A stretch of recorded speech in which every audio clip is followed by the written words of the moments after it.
Holy cow.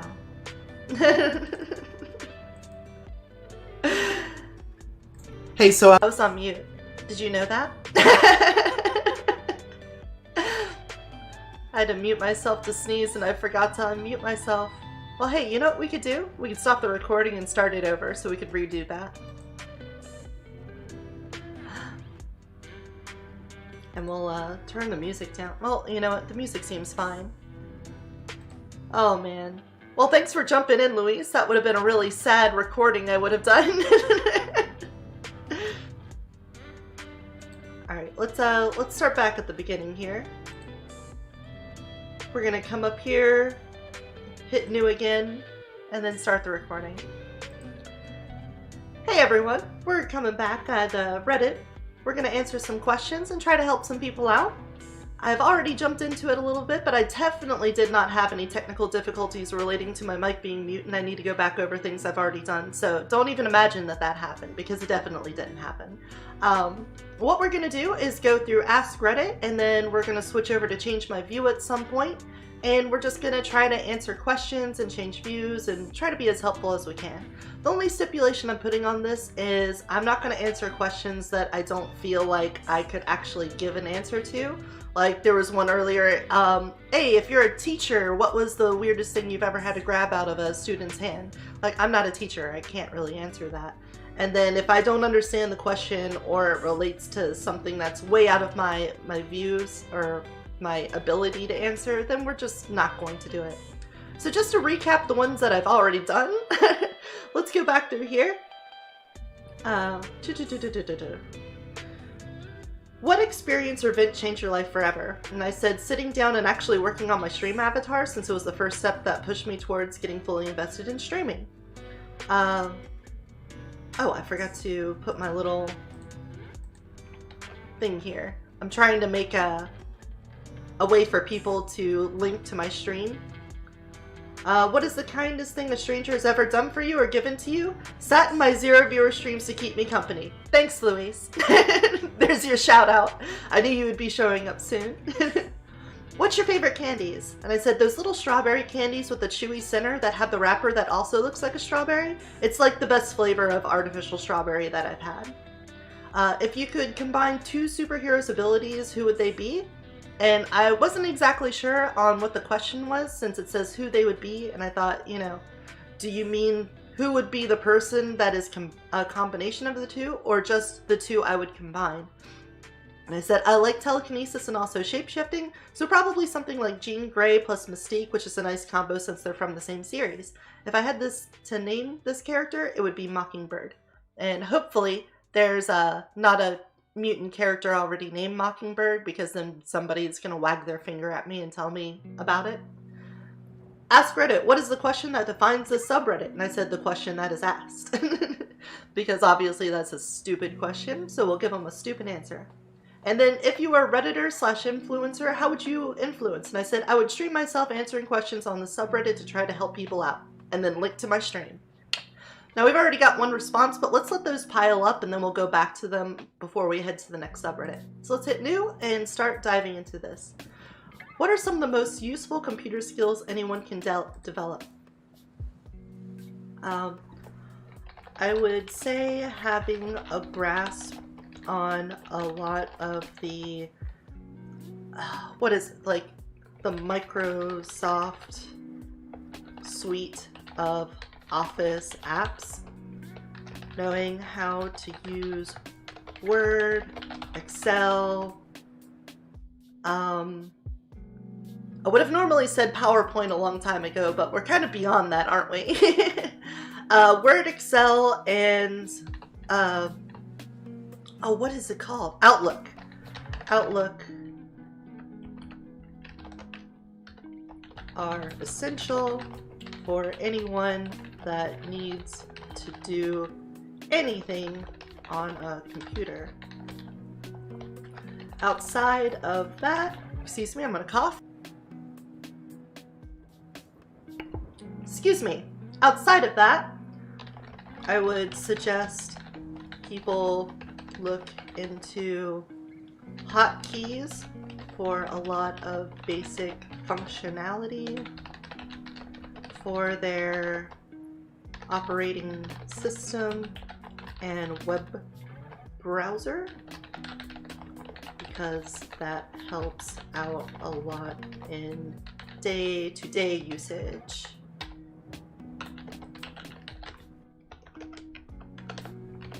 There we go. No, I'm just gonna copy one space there. There we go. Fun fact about artificial fruit flavors and the reason that artificial bananas don't taste like actual bananas. Go on. I'll let you do that. How does every cheer team win nationals? I don't know. What's the best rap lyric you've heard? I don't think I want to post that because it's definitely the iDubbbz dissing on Rice Gum. Like there's so many lines in that I thought were some of the hardest hitting things. But like that very opening line, and if you've heard it, you know what I'm talking about, is pretty messed up but hilarious and great. But I'm not going to answer that because I would have to be dishonest and I don't want to put that into words. What thing might one day save your life? There's so many things. Okay, what were you saying? Banana candy pudding flavor is based off the gross Mickle variety of bananas, which was the main type of banana eaten up until midway through the 20th century. Then they were wiped out by Panama disease, and the strain we get today was a strain that was specifically designed to be resistant to it, but it tastes different. Wow!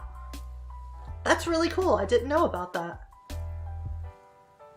I wish there was a place we could do that. Oh, okay, so this was deleted.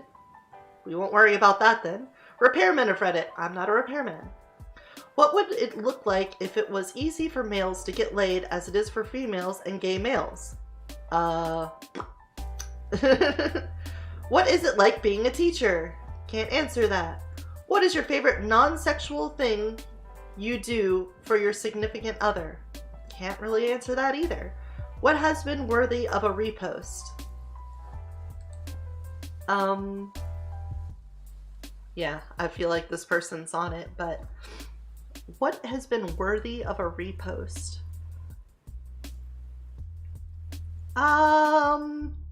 There was like,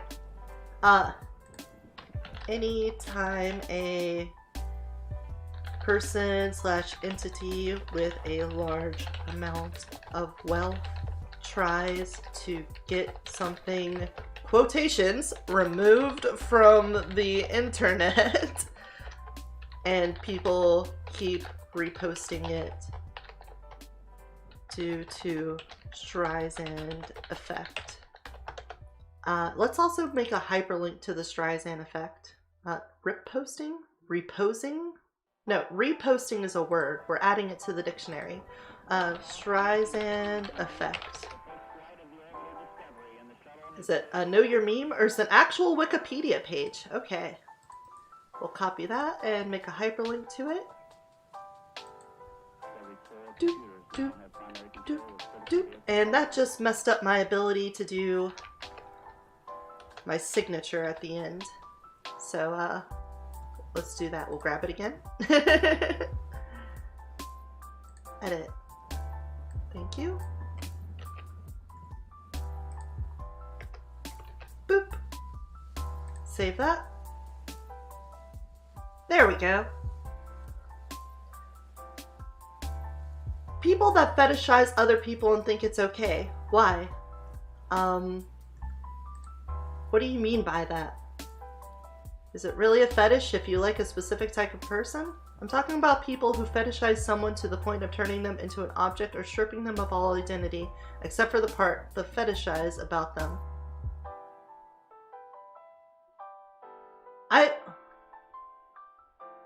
Well, I don't really fit into this category, so I can't answer, but I feel like this says a lot about the person. It's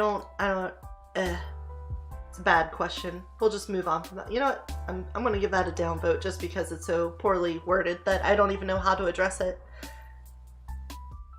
I miss the days when rich people families flexed on each other by building public libraries, concert halls, and public parks instead of going to the moon.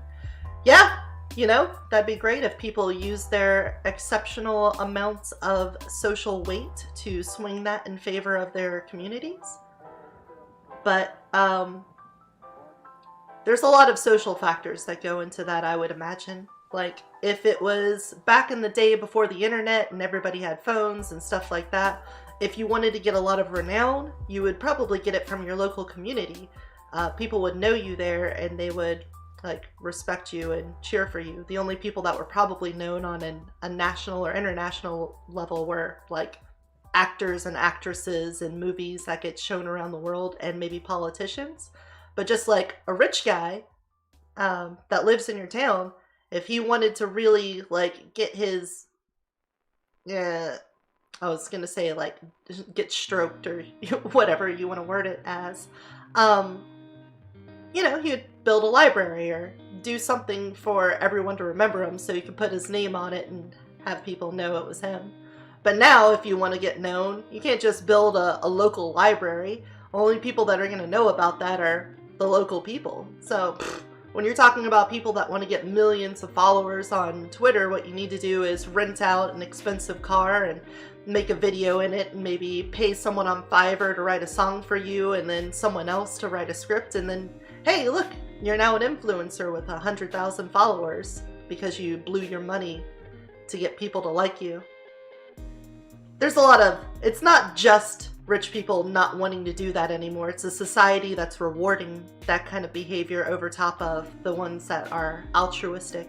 Because that's not to say there aren't altruistic rich people, you just don't hear them as much, which is kind of the problem. So it's a little bit of a symbiotic problem between those that are desperate for attention and those who are willing to give it to them for all the wrong reasons. What would you write in a fortune cookie and give to someone? I would say, hey cutie.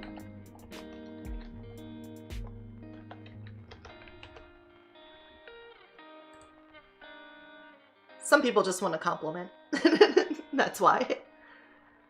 If you can master one skill in a second, what would it be? Ooh. Ooh. That's a good question. We're gonna update that before we even come in there. Poetry? Yeah? I would say that, and this is purely for self-benefit because obviously there's a reason why I would say this, but being able to create digital artwork. I do all right in physical media or mediums,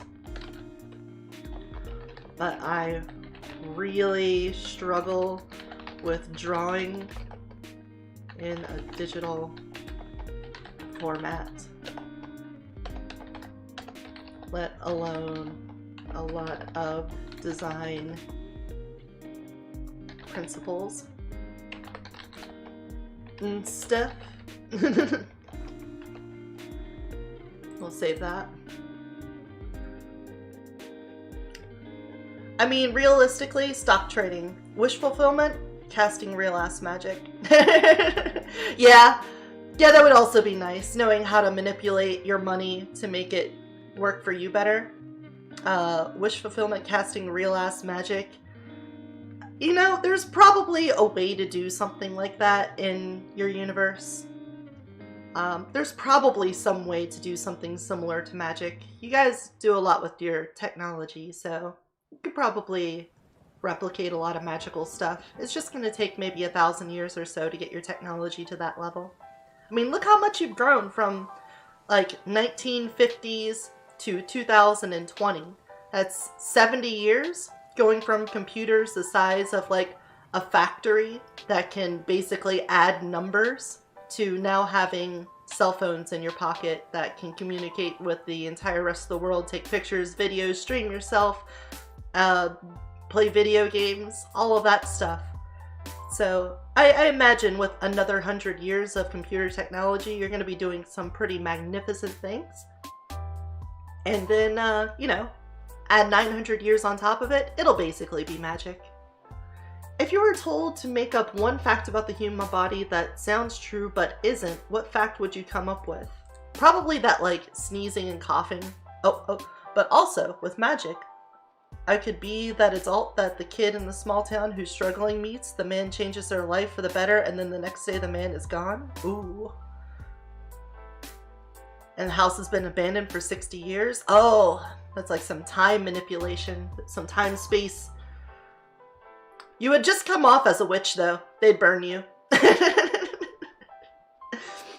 Like, oh, look, the heathens have been prosperous for so long that they've brought back witchcraft into this world. Burn them. Another problem with you humans, though. You gotta work on that. The average adult body contains over 3 pounds of DNA. That's pretty good. Pee is stored in balls. What would I say?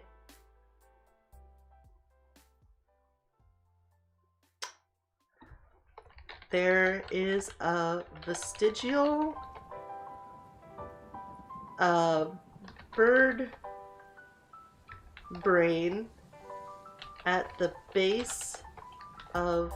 No, that's too much. That's too much. We're going a little bit too much here. How about everyone is actually their own Siamese twin, where each part of your body is another part of one of your identical twins.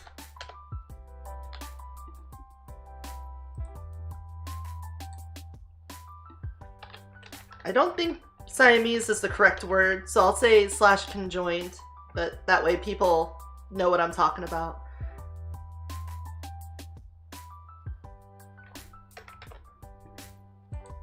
I think that's a good made-up fact. We made that up pretty easily. And, you know, it makes a little bit of sense, even though it's most likely like 99.9 repeating not true. Where were you March 11th, 2020? In another dimension? Let's not answer that one. I'm gonna update that one too. We have all done things in the past that we regret, and we would all like to warn the us of the past not to do them. What if there was a us in the future who would like to warn us not to do a terrible thing? That'd be cool. Like, what do you want me to answer here? What's the longest you had to wait for something, and was it worth it?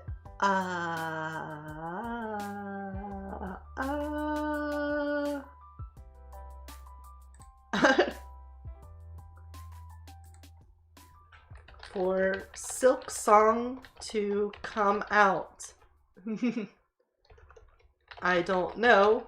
It's not out yet. Sad face.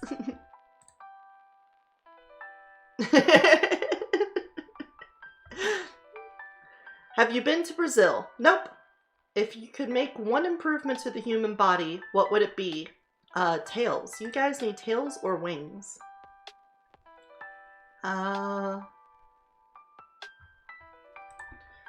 Tails or wings?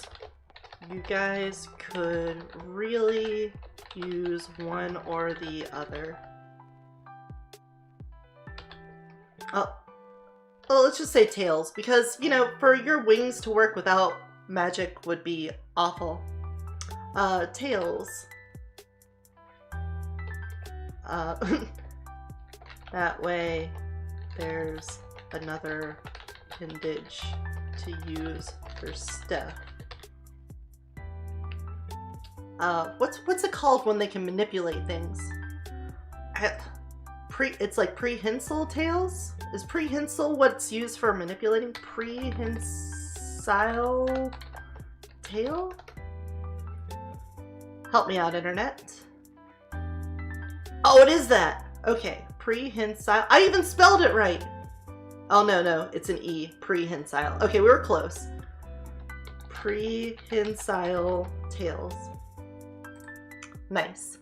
Titanfall 3, Weep's knees. Why do they not like being used for their intended purpose? True. But Titanfall 3, yeah, I could see that. Oh, wait a second, I missed something you said. Spines actually don't have specific orientation. So some people vertebrae curve in at the bottom, leading to slouching, and other people's curve in at the top, looking like good posture. Yeah, you know what? That's almost believable too. I like that one, Luis. What is the manliest name you can come up with? Oh, look, there's 8 responses. I'm going to guarantee you there's at least Chad in 4 of them. Yep. Chadwick, Chatterson, Mandingo, Dirk Rickard, Gaston, Dick Diesel, Max Luger, Knuckles Lightning Shaft, Armand Papadopoulos, Guy Manley, and Dick Steele. Wow. Yeah, I can't top any of those. I'm just gonna updo this one and this one, because Chad Thundercock is probably close. Bruno Chadwick, yeah, exactly. Like, Chad just seems to be the man name, like the masculine, the machismo. What do you think will happen if the 8 John Does are revealed in the Ghislaine Maxwell case? If the elite have their way, nothing. Better question, do you think her suicide will be bullet to the back of the head or the kid? Yeah, see, that's what I was gonna be like. I really don't even want to answer that, because I know this is like wish fulfillment, basically. It's not really a question that you can answer. It's more like, what?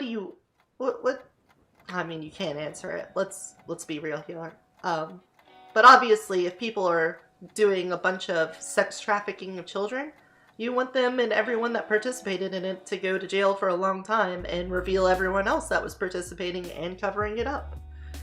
But that would require a lot of people to act with integrity and principle, and for a justice system to work right, and that's pretty unlikely in my opinion. If you could be God for a day, what would you do?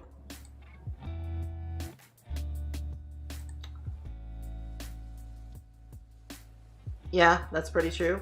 I feel like it's a non-answer for me to say this, but I was going to say extend my time as a god.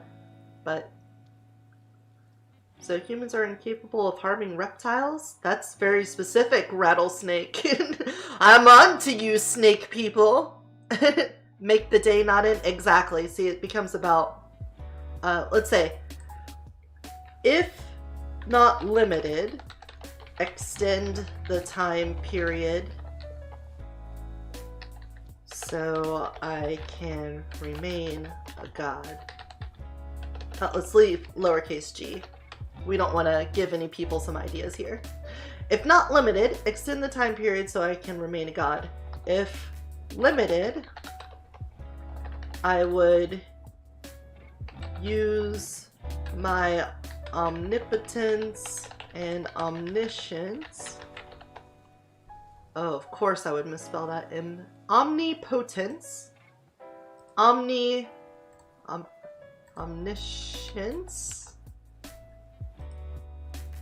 Omniscience. Okay, that makes sense.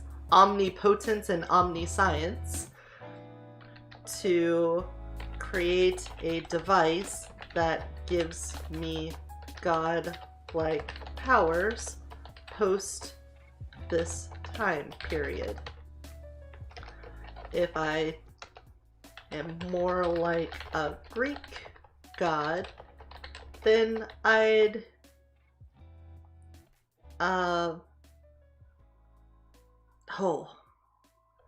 give myself a special trinket that gives me permanent powers after that period, as long as I carried it.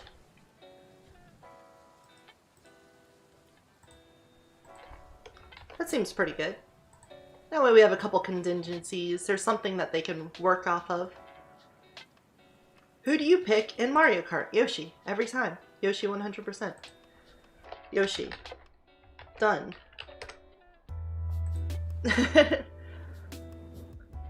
Then I would you would make the day not end, and then I would probably use the shenanigans to plant groves of trees in such ways that they grow into fully livable houses in the middle of the woods. That's pretty cool. Like elves, basically. Because that's like Tolkien-esque elves. Oh, I skipped a couple things here. What name would you give to the disease? I think that really depends on what the disease does. I'm gonna say no to that. You could have like limited it down to like a respiratory disease or like antibody disease. You're presented with 2 pills. One makes you blind, one makes you deaf. You have to pick one. Which one do you choose? Deaf. Yeah, I have to say deaf. Deaf. It would absolutely blow to not be able to hear music, people's voices, etc. because it's so wonderful. But I feel like the same can be said of sight to a greater degree. We're just being honest here. Yoshi for the win? Absolutely. Alright, well, that was one wall of questions. Let's refresh here. Boop, boop.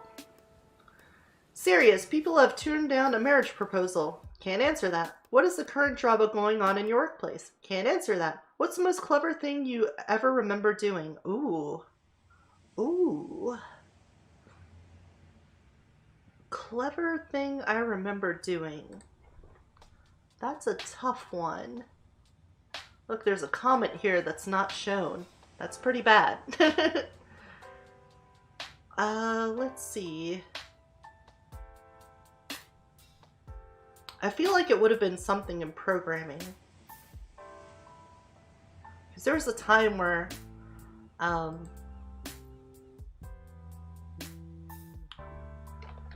one time I was programming a grapple hook into a 2D game. I needed to make the sprite for the rope go from the character to the hook point. The engine I was working with didn't allow for rotation of sprites from the center of the picture. It only rotated from the top left corner, 0, 0. So I had to write an algorithm. Oh, I can never spell that word. Algorithm to pan and rotate the sprite to make the pieces of rope line up, and also crop the rope sprite closest to the hook to make it end properly as well. It felt really good when I finished, and it worked. I don't know if that's the most clever thing I've ever done, but it definitely felt good to do that, because you might not imagine at first how difficult that could be, but let's say paint. Let's get a box here, and we're gonna have a rope go like this. This is your rope sprite. Now when you're rotating it, oh, maybe paint's not a good idea. Maybe I should have done this in GIMP because it only goes in 90 degrees. But whenever you need to rotate this, like, you're gonna end up with rope pieces like this, but it's all rotating from this point. So if you look at this, if we have this here and we rotate this 45 degrees, we're gonna have, oh, you know what, let's get rid of that. We're gonna have a box like here.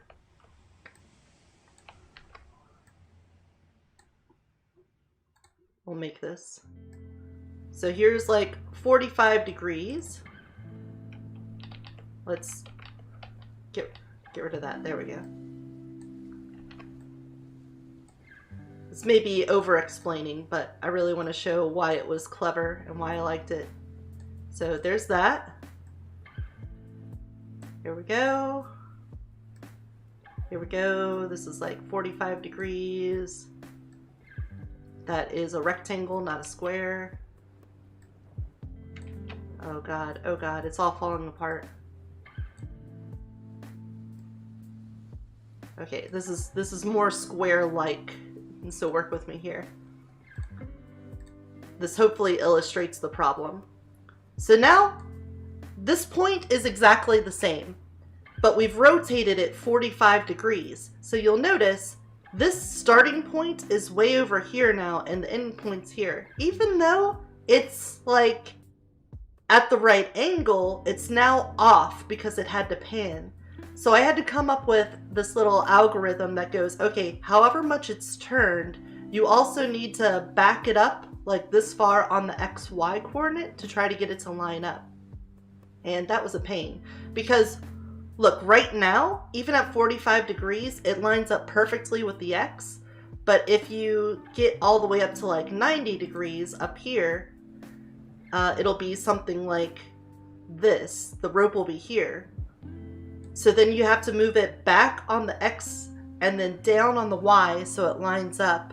And man, that took a lot of work to get it to look right at every angle from every direction. It was a little bit of a pain. What did you say? On a field trip, my two best friends, girls, were fighting over who got to hold my hand whole while walking through the apple orchard. I just turned to them and said, girls, I have two hands. And I've never been that smooth since. You see, the pervert in me would say, girls, I also have a penis. You can also put your hands in my pockets. But let's not do that. That would probably be a good way to not have two friends. Two hands is fine. Two hands is fine. Hey, but you know what? If you had a prehensile tail, you could hold tails. See? That comes through nice. That's neat and rough. Well, thank you. It's quite an explanation. Oh, you were 5? Okay, never mind, never mind. Abort! Abort! What is an opinion that you will always stand on?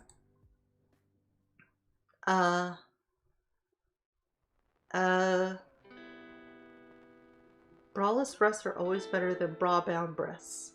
That's pretty nice. What opinion would I always stand by? I don't know. Oh, yeah, I did miss that. I just saw Yoshi and I was a player in kindergarten and thought that was relating to Mario Kart, saying that you've been playing Yoshi for so long. Oops!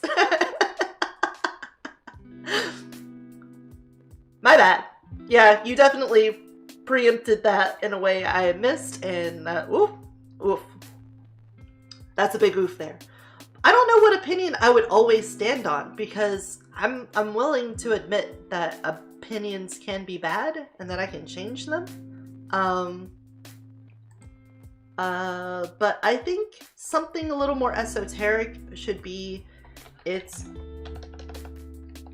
better to act on principle than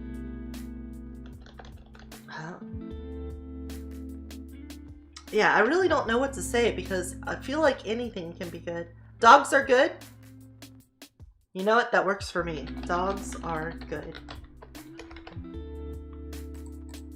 Agreed. Agreed? Red pill. What's your favorite comfort food? Barbecue ribs. Easy. What did that cousin do that let you know to never hang around them again? Don't know. What do you hate? Low effort posts.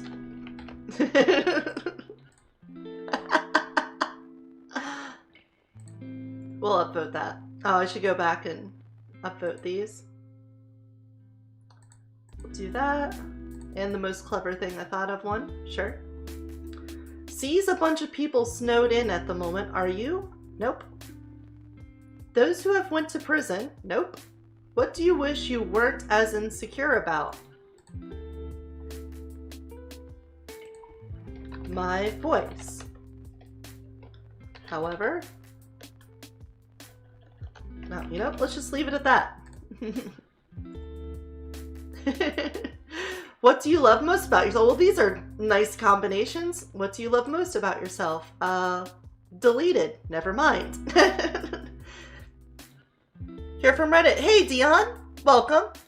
I'm glad you found your way over here. Do you also partake in a little bit of the browsing of Ask Reddit yourself? And feel free to join in with the answers here.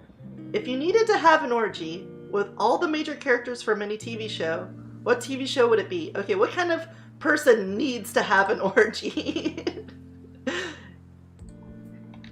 Needed? What contrived situation would I be in that would demand I need to be in an orgy? Would be a much better question to pose. Regardless, who would I want to be? My content is mostly reading Reddit posts. Lol. Nice! We had a similar idea. I mean, I play a lot of video games, but I really wanted to do answering Reddit stuff, so I totally feel that. Let's see. Who would I want to have an orgy with from an entire TV show? I don't watch a whole lot of TV shows, let alone ones with like a bunch of people I find attractive. Well, you know what? Here, let's just throw it back before. I would say X-Men. So many hot people with cool. Yeah. We'll just leave it there. X-Men. My bae, Mystique. I love that chick. A weird offshoot of Saw for why? Oh yeah, you have to like, I want to play a game. You must have an orgy with all 7 of these TV cast members, or else your dick gets ripped off. Or your tits are ripped off. Either way. Could be an interesting situation, but you know, we'll give an upvote just because it was so out there, we had to respond. Oh, and we forgot to put this. We now know it works. Dion, you are the litmus test. You are the thing that lets us know that people do actually sometimes click on sketchy hyperlinks from Reddit and find themselves in a different place. People have seen or heard of demonic activity. What's your story? Well, I have not seen or heard of demonic activity. Well, I've heard of demonic activity, but not personally, so I'm not going to answer that. What fictional character would be the worst to have to do laundry for? I mean, obviously anyone that has to deal with like oil or something like that. Severus Snape? Okay, you're right. You know, I was thinking like really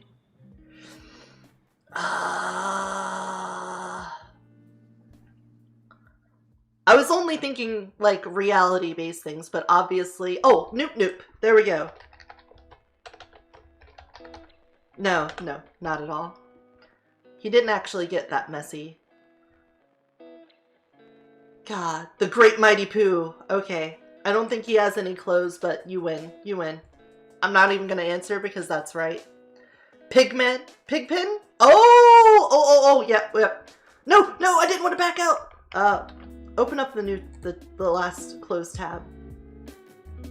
Oh no. Oh, we're just going on an adventure here. Well, I guess we're just gonna refresh that screen, but we can come back here and say Pigpen from the Peanuts. Thanks, Luis. That was a good one. Because yeah, like somehow this kid like just emits dust like crazy, like he's some kind of particle effect machine. Alright, we'll do one more rundown. What makes it impossible? Okay, once I'm done building my PC, I'm going to read more nice guy creepy PMs and I'm the asshole posts. Oh yeah, like part of the reason why I thought this could be a successful segment for my streams was watching the Northern Lion Am I the Asshole Courts, because I didn't think content like that would be very engaging, but it actually is pretty nice listening to someone go through it and explain their reasoning and their side of the, like, their view of the topic. And then yeah, I'm doing Ask Reddit and then I'm gonna go over to Change My View later, but I also wouldn't mind going to like idiots in cars and breaking down why people are idiots in cars too. Also, if you're gonna check a nice guy, you should also do nice girl, because both of them are like a nice parasitic combination. It's kind of funny how much they reflect each other and don't even realize it. Reddit horror stories are actually pretty popular on Reddit, or on YouTube. Yeah, I could see that. It's not usually the kind of thing I would go for, so it's not something in my immediate area of expertise, I'd say. But there's some really great creepypasta out there that I really like. Let alone people linked to things like obscure manga and things like that that are just super creepy. And that's nice. You have a deep voice? Well, hey, a lot of people like that. What makes it impossible for a narcissist to see their narcissism?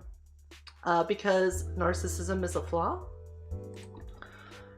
Narcissism, oh god, is a flaw, and being able to see your own would require you to recognize that flaw. Just basically that.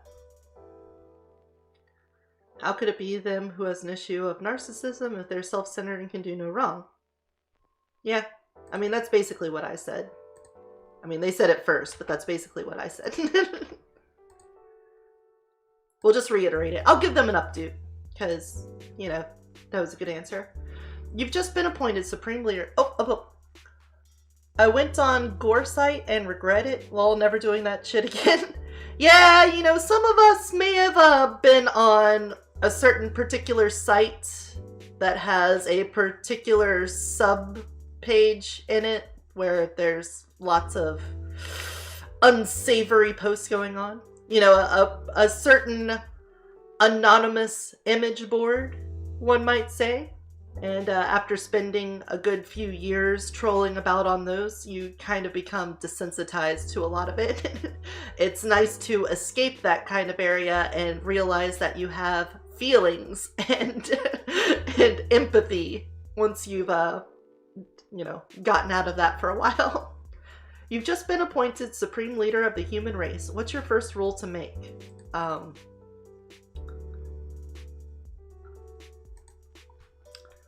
Set up a system of governance that doesn't require a supreme leader of the human race.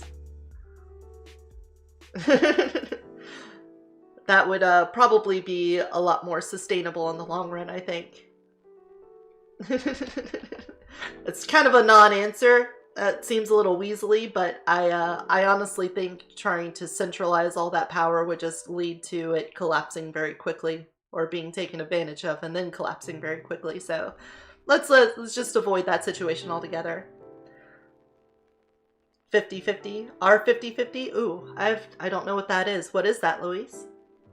What's your body count? And do you have a limit? Nope, not answering that. That's more personal than I want to give out to you guys. What's a story of yours that no one believes is real when you tell them? Well, I'm an interdimensional being using a dimensional gate to, let's say, extra dimensional. extra dimensional being using a dimensional gate to traverse the internet and help out humans with their problems. I wouldn't say nobody believes that, because I have obviously got a couple people here that follow me, but that's a pretty funny one. I'll give them an update for that. It's images where the preview is blurred and the titles are something like, oh, okay, so you have to guess if the title actually relates to the thing or not. Twitter was a mistake to the human race. I can't disagree there. I feel like almost all of social media in some way is bad. Like, even this is a lot of self-gratifying karma farming. I really don't want to give answers just to worry about, oh, am I going to get upvotes? Oh, am I going to get downvotes? Oh, I just kind of want to give an answer just to give answers out. But man, like farming for likes, posting pictures, trying to present your life in a way that it only shows the success in it is really draining, because it makes everybody seem like they're living these picturesque lives that they're not actually living. And then of course, if you post anything bad on there, it looks like sympathy farming. It seems disingenuous because it seems like you're just trying to take advantage of a bad situation to farm for more likes and karma and whatnot. So it makes all of natural interaction seem disingenuous. And I don't really know if there's a way to get around that. Perfectly ripe strawberry, safe for work. Mutilated arm, not safe for work. Ah, nice. Yeah, that could be pretty fun, but I don't think I could stream that. Not comfortably, at least. And you can't tell until you click. That's an actual good one. It was the arm. Not good. I can see that. What can you not stand about other people? Pretty easy. Dishonesty. Simple. I don't need to explain it any more than that. I'm pretty sure everyone just understands that. Even if you're an asshole, if you're an honest asshole, at least I know where your lines are drawn. But people that, like, can't be straightforward or truthful about stuff just makes everything they do difficult to address. If they're doing something nice, you don't know if they're doing it out of pure niceness. If they're doing something mean, you don't know if it's to cover something else up. You just don't know which way to go. The more honest a person is, even if you disagree with them, just makes interacting with them better. What's the best way to learn French as a beginner? I don't know. Also, let's give them a do. Which disliked modern-day person will the world romanticize once they're dead? Ooh, that's a little bit of future sight. I'm not sure. It's hard to say. What do you guys think? Let's poll the chat here. Who do you think will end up liked a lot further in the future, or once they're dead?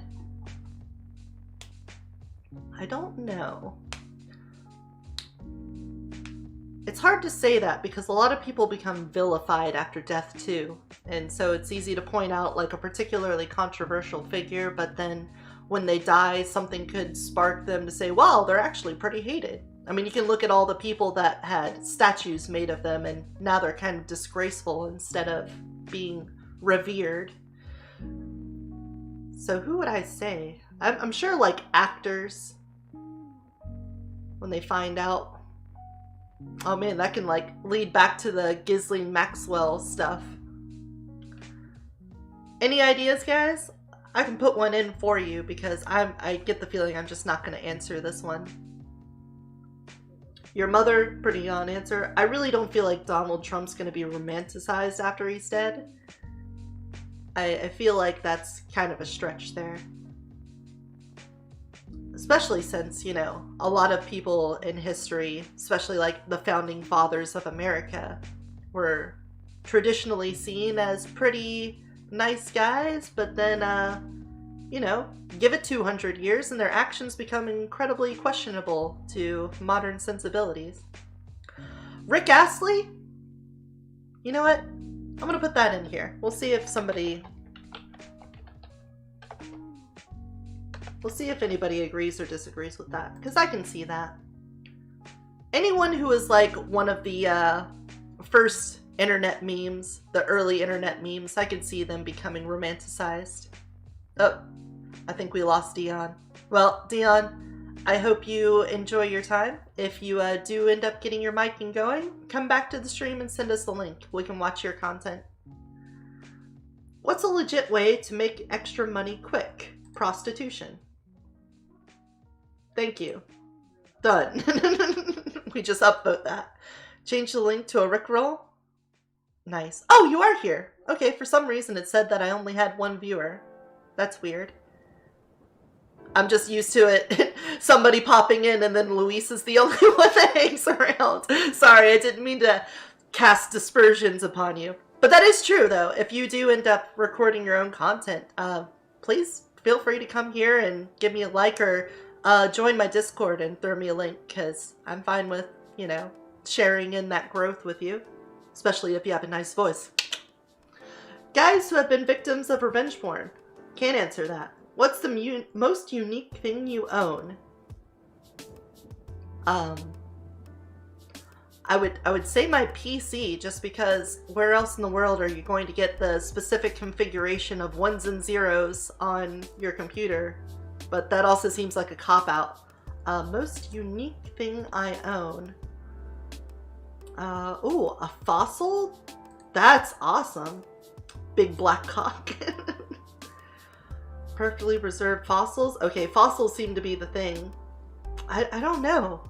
Just like looking around, like none of my runes, none of my scrolls, like nothing in my lair is particularly unique.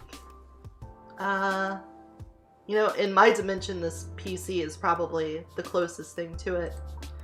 My computer. It seems silly, but there's no way I could replace it currently if it were to suddenly disappear. Oh, let's spell things right. Okay, I don't know how to spell things right. Dispensary? No. Disappear. Don't tell me that's not a word. Disappear's a word. Oh, it's two P's. Ha! I'm bad. I have my great-grandfather's lighter from when he was in the military. Ooh. Yeah, that's a treasure. And his dive compass? Ooh. Does it glow in the dark? Is it one of the glow-in-the-dark ones? Does it have like a little, a timer that you can twist on it? That seems pretty cool. There's like 10 years of memories that I've built into this thing. And we'll post this here. There we go. What would be different if COVID didn't happen? That's one of those things that you see a ripple of looking down. You've only done 2 nice guy videos posted because my old desktop died on me. Ah! So do you really resonate with what I just said there about losing your computer? Because man, that would crush me. I would feel awful about that. Ugh. What would be different if COVID didn't happen? I'm just not even going to answer that. We're too close to it. It's still ongoing, so it's hard to say. It does not. He was in the Seabees in World War II, and he was actually one of the people at Pearl Harbor trying to cut open the holes of sinking ships to get trapped people out. Well, my hat's off to him, because that is a level of heroism that I could only hope to reach. That's gotta be terrifying. On both ends of that, even the people doing those rescues put themselves in harm's way in ways that you can't even imagine until you get into those situations. Going down on a dive like that, it's possible that when you find someone on a sinking ship, they could, in their panic, accidentally knock your regulator free, you lose your tank or something like that. Terrifying. Absolutely horrifying situation. Which current music artists do you see as being classed as legends in their genres in 20 years' time? That's a rough one. I honestly don't listen to a lot of modern music. So saying a current artist being a legend, I don't know, it kind of feels like things come and go so quickly. 20 years time? Like if we look back in 2000, who's a legend from 2000? Like Britney Spears? Because that music is still listened to constantly. Eminem, I guess, because, you know, he was pretty popular around then and he's still considered a legend now. Or are we talking about legends like after their death? You know, this is kind of too open-ended for me to answer because I really don't know. Do you guys have a suggestion? I can put one in for you. I don't mind. But I really don't know who would be a legend. I feel like AJR has a shot. I think I know who you're talking about. Hold on. Autofill from YouTube. AJR. Bang, yeah, okay. I know that song because of how relatable their music is to teens and young adults. Yeah, I definitely know this one. We're not going to play it because obviously YouTube's going to have a problem with it, but I'll put that in for you. AJR. Jay-Z? Yeah? I can see him being a legend. He's definitely lived, like, his music has outlived a lot of other people, so I could see that.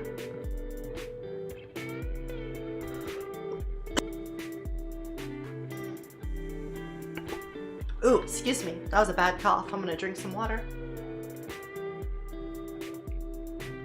Ah, Soldier subreddit. Can't answer that.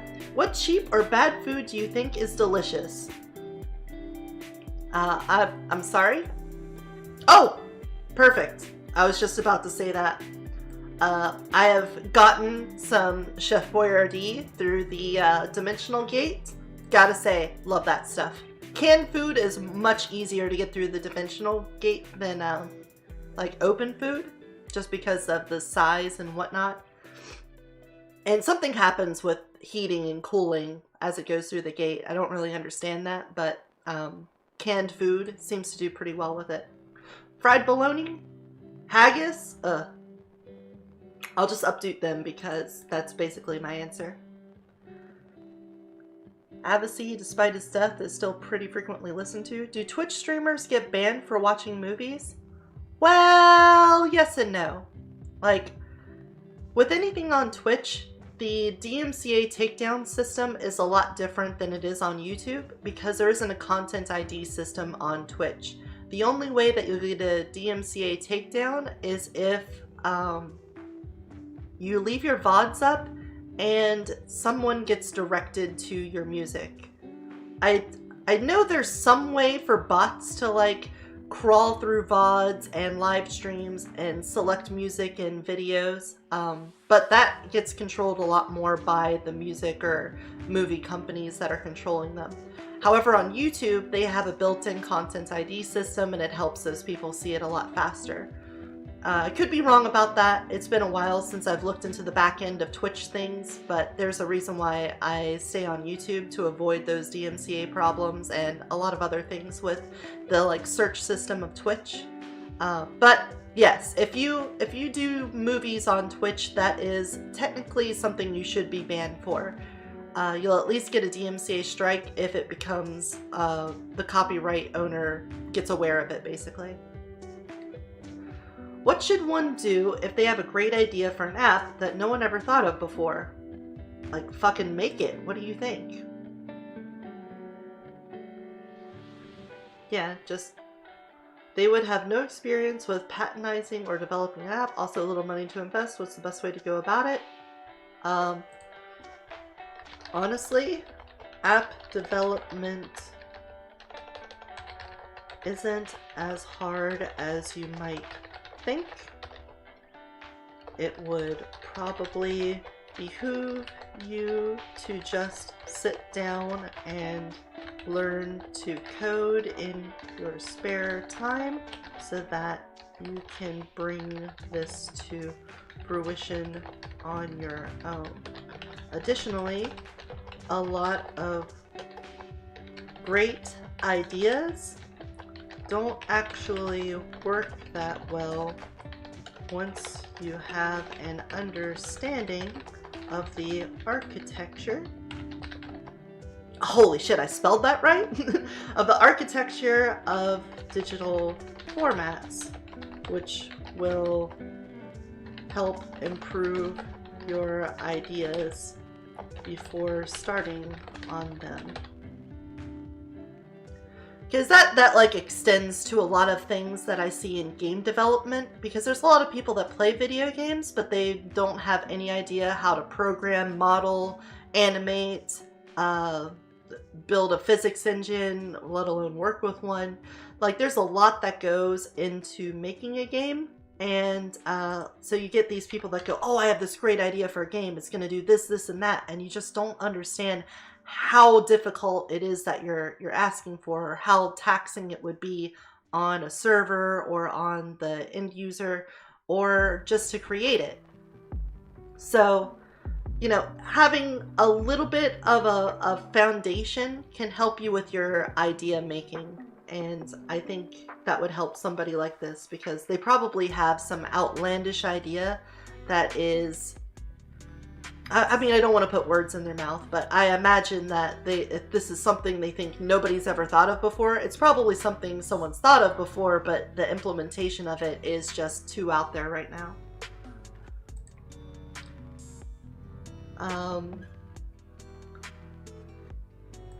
To learn, but there's a lot of ideas that are incredibly hard to implement. It would probably behoove you to just sit down and learn code in your spare time so that you can bring this to fruition on your own. Or with a small team if you can kickstart it. Let's say crowdsource it. Or something. Additionally, a lot of great ideas don't actually work that well once you have an understanding of the architecture of digital formats, which will help your ideas before starting them. You might think, no one has ever thought of this before. But it might just be that no one was able to actually make it work the way they wanted it to. Which is a thing to, like, help people out with. Jesus bucks, pay to pray. How would your life be different? Oh, I already answered that. Wait, is that up here? Did that happen twice? What would be different if COVID worried attitude? That is two different people asking the same questions. What's an appropriate amount of toilet paper to use to wipe? 9 rolls? Man's fighting demons. Context matters. More solid equal less paper. More liquid equal no paper. Take shower. There we go. Serious answers only. Let's format this better.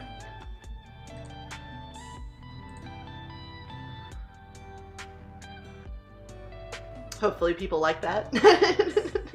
What's your favorite song at the moment? Oh, shoot, what is my favorite song at the moment?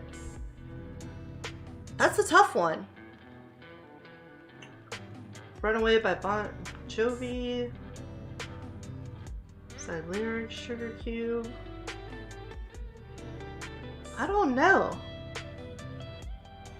I like a lot of different songs from different genres, so it's kind of hard to always pin it down when people ask you, like, what's your favorite band or what's your favorite artist? Because it'd be easy for me to say something like, I like Gorillaz and Tool, but I also, like, I'm playing some lo-fi chill beats right now. I like this kind of stuff. It's just nice to relax to. But God, I couldn't tell you, like, almost any of the artists. I think it depends on what brand of toilet paper. Ooh, you know what? I didn't even take that into consideration. But favorite song at the moment? I mean, I just liked... You know what, let's... It's probably not my favorite song at the moment, but it's been stuck in my head, and YouTube keeps on trying to re-recommend it to me because I played it once, and it's like one of the very few things that I've got liked on here. Liked videos. There we go. Oh, there it is, right here. Please don't play. I don't want to get DMCA striked. Stop. Share. Here's what we're gonna do. We're gonna separate this out into its own window. And then this way I don't have to get rid of the copy. I can just come over here. And...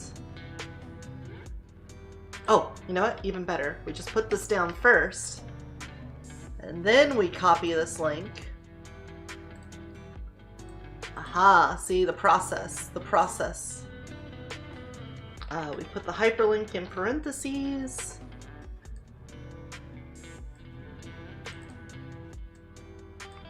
There we go.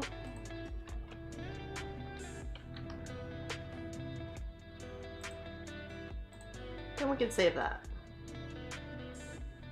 And we can get our little signature thing back there. Done. And I would post this in here, but if you wanna look at this yourself, Shugo Takamuro Katachi. It's a nice little song. It's in Japanese. But it's basically about how as you change, you just don't want to change shape. It just kind of, it's a nice little song. And the music video is nice too. Suicide Boys. Favorite song is No Fear by Dejloaf. I haven't heard that, but we can, you know, let's put that back here. And I can listen to that after stream. No Fear. Dejloaf. Hey, with lyrics. Oh, there's the actual... Okay, we can watch later. Thank you! We'll add that onto the list there. And Suicide Boys? Oh. One word. Oh, that's the whole channel. It's not a song. Okay. They like putting dollar signs in this one. Don't Throw Out My Legos by AJR is a similar feel to that. I'll probably listen to that too, but you know what? We'll also put that on Don't Throw Out My Legos. And we'll give that a watch later as well. You know, we could probably... We might be able to watch that on stream. I don't have monetization yet because I don't have a big enough channel, so I don't think I have to worry about getting struck for it, but we can save that for later. But we did answer that, and we'll give them an update. It's about how even when you're growing up, I want to move out, I don't want to move on. Yeah. I feel like that also comes back to like the 21 Pilots, what is it? The good dope day from the mama. Now we're stressed out. There. I think that one. 21 Pilots, Stressed Out. Or Stressed, whatever it was. You know what I'm talking about. I know you do. What common fun fact is believed by most people to be true, but actually isn't? I was about to try to call people saying piss is stored in the balls. In most US states, I've repeatedly heard a myth that your employer can only tell previous employers if you are rehirable. This is the policy of a lot of employers, but it is not a law. In fact, defamation laws give previous employers more latitude when other potential employers or their agents seek out advice on the employee. Right? Like any employer can talk shit about you to your prospective future employer. Best believe if you are kicked off my crew for a good reason, it's getting spread to the rest of the landscape companies in my area. Yeah, that's true. I don't know why people thought you couldn't do that, but I didn't know that was a myth. Oh, that's the only thing in here. Well, let's see. A common fun fact that's not actually true.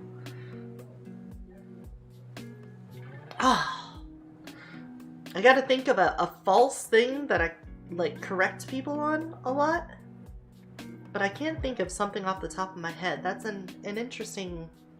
Well, first of all, I'm gonna give this an upvote because that's a good question to ask.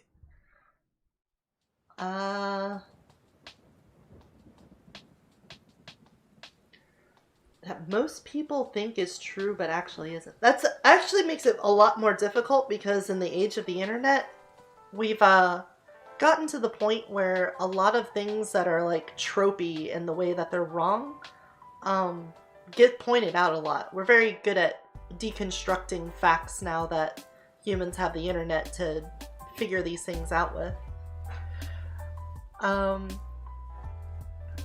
We only use 10% of our brains. Oh, yeah, you know what? That's perfect, Luis. You only use about 10% of your brain. No. You definitely use all of your brain. But how much neuron firing doesn't equate to how thoughtful or critical your thinking is.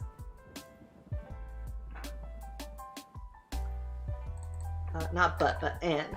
How much neuron? Oh, really? N-E-U. Neuron. Neuron.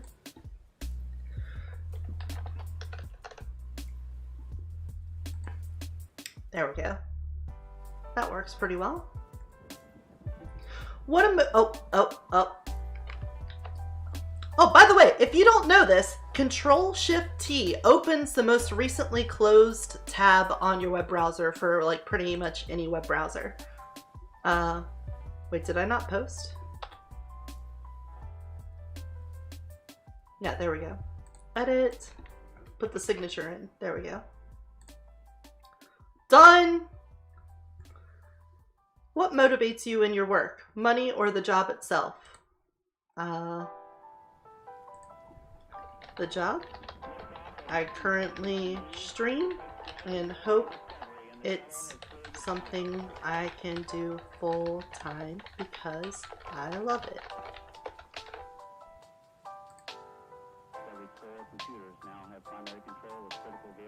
We only use 10% of our brains is like, it's so painful because it makes it seem like, you know, most people are just like running on autopilot.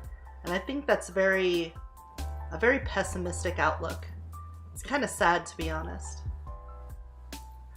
Anyway, what are some not very obvious things people do daily that affects our mental health? Check Facebook. Oh, teeth brushing, yeah. Yeah, I wouldn't have immediately gone to that, but it's true. Like, gut health. Taking care of your gut health massively impacts your general well-being. Well-being is a hyphenated thing? Okay. Let's also back that up. Gut health correlates to happiness. I'm sure I'll get something right off the top. Patient.info? Don't know about that. You know what? On second thought, I'm not gonna like link to an article that just immediately pops out to me. That's a good way to spread misinformation, but I can at least give a little sound bite and somebody can dig into it on their own then. If you tell your kid's business to everyone, you are automatically a bad parent. Ooh, that's good advice. What is something you've done in the past that you need to ask forgiveness for?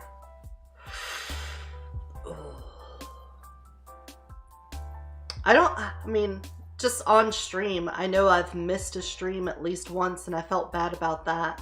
But I don't think there's anything I need to ask forgiveness for. I'm pretty good about doing that on a case-by-case basis. Not to say that there's definitely not, but I can't think of anything that I would be okay with sharing on the internet for that. What is the best overall? Toyota, Nissan, or Honda? I don't have an opinion on that, so I can't really answer.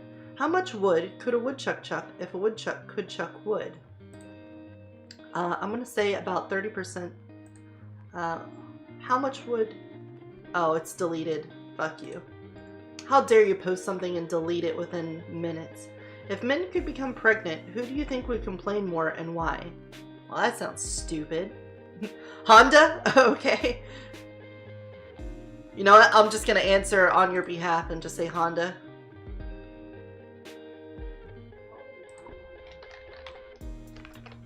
There you go. We got it in there. Oh. Welcome to the Discord, by the way, Dion. Thanks for joining. Old white Republicans. I don't know what that's in response to, but is that woodchuck? Is that how much they woodchuck? Okay, I'm not gonna do another restart. Let's dive through my responses here. What did we get? So, if you can combine two superhero abilities, what would they be? Yeah, exactly like that, like X example, Daredevil and Batman, so Batman can actually be a fucking Batman. Nice. If you were a Redditor influencer, how would you influence? Oh god, this is going to become a thing people do. Fucking hell, kill me now. I'm just gonna downvote you.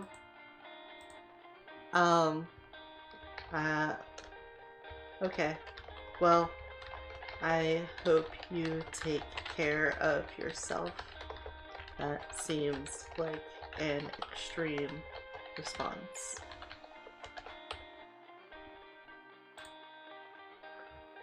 That seems unhealthy. Oh no! Good all.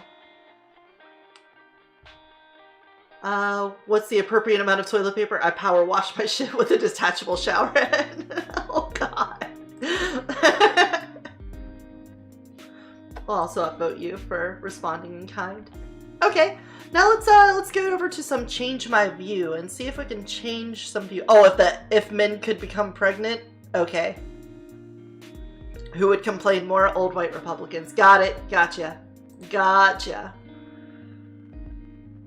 Alright, change my view. I have observed that crony capitalists seem to have similar views to communists, except their system only benefits the bigger percentage of wealthy people. What? This is an observation. It's why I hold this view. Feel free to prove me wrong, just try not to do any whataboutisms, fanatical defenses of your ideology, or false equivalence bullshit, because I've actually seen enough that I can see a lot of similarities between people's beliefs and behaviors. Something a little more objective would probably change my mind. Wealthy people who advocates for political economic views like socialism, communism, that are not working towards a non-systemic option. I meant meager, not bigger. Too bad you can't edit titles. I really don't understand what this person is saying. It feels like a bunch of word salad. Yeah, I agree with these people. There's like something I want to dig into here, but at the same time, I can't really do it when you don't tell me what it exactly means. People are so quick to defend billionaires, even if it means going against their own beliefs. Yeah, that happens with a lot of things, like the celebritization of other people, the idolization of other people, let's put it that way. You end up making heroes out of people, and heroes are nice to have. They're things to look towards, but they're idealistic, and you end up losing sight of their flaws and their shortcomings. And those are very real things that you have to take into consideration when you're judging people's merits and their worth. But I think it's also easy to do the other way, where you vilify people and do whatever the opposite of idolization is. Maybe that just straight up is vilification. And you start making those same kind of connotations. Oh, you're a billionaire? You must be an awful, terrible human being because of it. So you have to straddle that line of nuance. Smart people aren't having kids, that's a problem. I don't think... Oh gosh, this is a wall of text. My immediate response to seeing this title is, smart people isn't necessarily a genetic thing. I feel like there's a lot of nurture that goes into that. Having an environment that helps raise people to be more academic, thoughtful, critical thinking, get all those tools to be a quote smart person. So smart people not having kids isn't a problem as much as it is giving kids an environment to encourage them to get the tools necessary to become smart. Rich people are humans just like us. People should not put others on a pedestal. Precisely. But let's see what they say about this, because if they touch on what I'm saying, then I can at least respond that way. I'm feeling less like humanity is hitting another pothole, more like we're witnessing the sad symptoms of true senile decay, with birth rates in South Korea being helplessly low. I often worry that the people are going to die out. Japan are not very much better than Korea. Western nations like the United States or Netherlands are not far behind their seemingly voluntary extinction. Many of us have reasoned away our instinctive desire to have children in this nearly 2 century. Alright, this sounds more like population issues than smart people issues. Yeah. Perfectly put, Luis. The problem isn't that smart people aren't having kids, it's that people with worse education are having kids accidentally who get the same level of education. We just need better education, not better people. Yes, you could have all of the people that score lowest on whatever smart scale you want to create, and their children could potentially have much higher scores on that smart test just based off the environment they're in. Now, obviously, there are like genetic issues and some kind of developmental problems. I'm sure that could make somebody incapable of reaching high scores on whatever the SMART test is. I'm avoiding saying IQ test because there are other ways to judge smartness than just the IQ test, but it's a pretty good for like pattern seeking and other things that usually relate to intelligence. But that's the point. Like, you can have people from dumb parents and have a smart kid. It's not like smart is a genetic thing that you can pass down necessarily. But anyway, back to this. Many of us have reasoned away the need for children, blah, blah, blah, blah, blah. All taken with this also unprecedented generational decline in genetic health, which began with the Industrial Revolution, is looking though we're not much chance at a future should our dwindling populations remain separated. The average IQ of most Northeast Asians is a whopping 7 points higher than in most of Europe, which is what makes the lesser civilizational achievement of, say, Japan so curious. This is by no means a lesser people. It seems to be largely the result of stronger and innate conservatism. That curiosity and creativity were more heavily selected against by their stricter, less forgiving ecology. Wow, this person is very winding. I wish they could just, like, get to the point. Seeing as people of far northern, blah, blah, blah, blah, blah, Northeast Asian, this is just a weekend internet scribble. There's much more to consider, but something like this is going to happen because it has to. There's not some grand blueprint. Oh gosh. Let's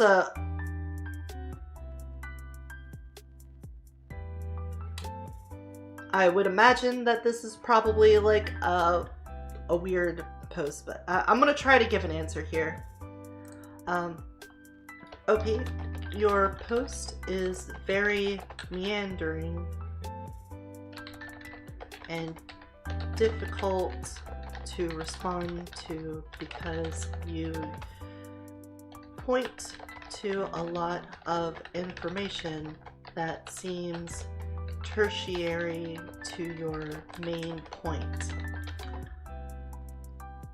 I could be mistaken, but the premise of the title seems to be that smart people aren't having enough children, and therefore we are experiencing a lack of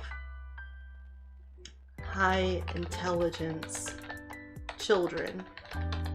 However, it's my understanding that a lot of the tools that we recognize as being high intelligence are learned and not innate or genetic. meaning that social pressures could be the answer more than, how can I put this without it sounding like incredibly discriminatory? Because I want to say something like, I want to bring race into it, because I know they're talking about race and like Eastern versus Western here, and I want to like focus it on this. Then we'll just say then the ones you're referring to.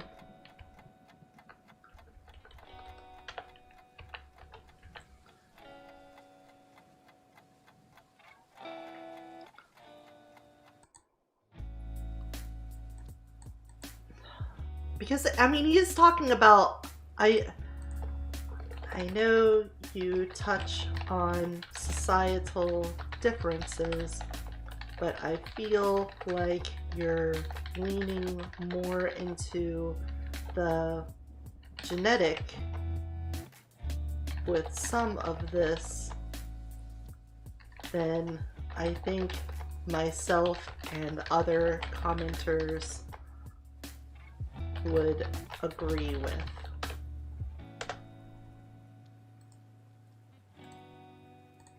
Hopefully that makes sense. Let's read it back just to make sure. OP, your post is very meandering and difficult to respond to because you point to a lot of information that seems tertiary to your main let's say question. I could be mistaken, but the premise of the title seems to be that smart people aren't having enough children, and therefore we are experiencing a lack of high intelligence children. However, it's my understanding that a lot of the tools that we recognize as being high intelligence are learned and not innate or genetic, meaning that social pressures could be the answer more than the ones that you're referring to.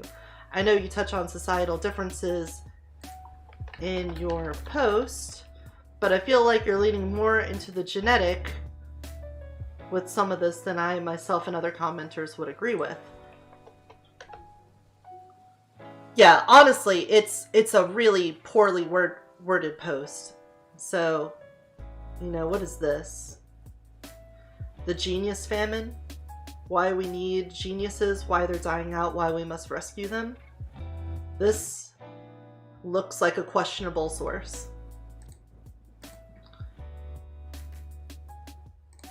But we'll post that there. We'll see. All taken with... We should have also read other responses before giving our own. All taken with the also unprecedented generational decline in genetic health? Yeah, how do you define that? That's a good question to ask. It's looking as though there's not much chance at a future should our dwindling populations remain separated. What does dwindling populations... Yeah, because... Isn't population rising? There's a lot of people worried about overpopulation right now. Yeep or yep?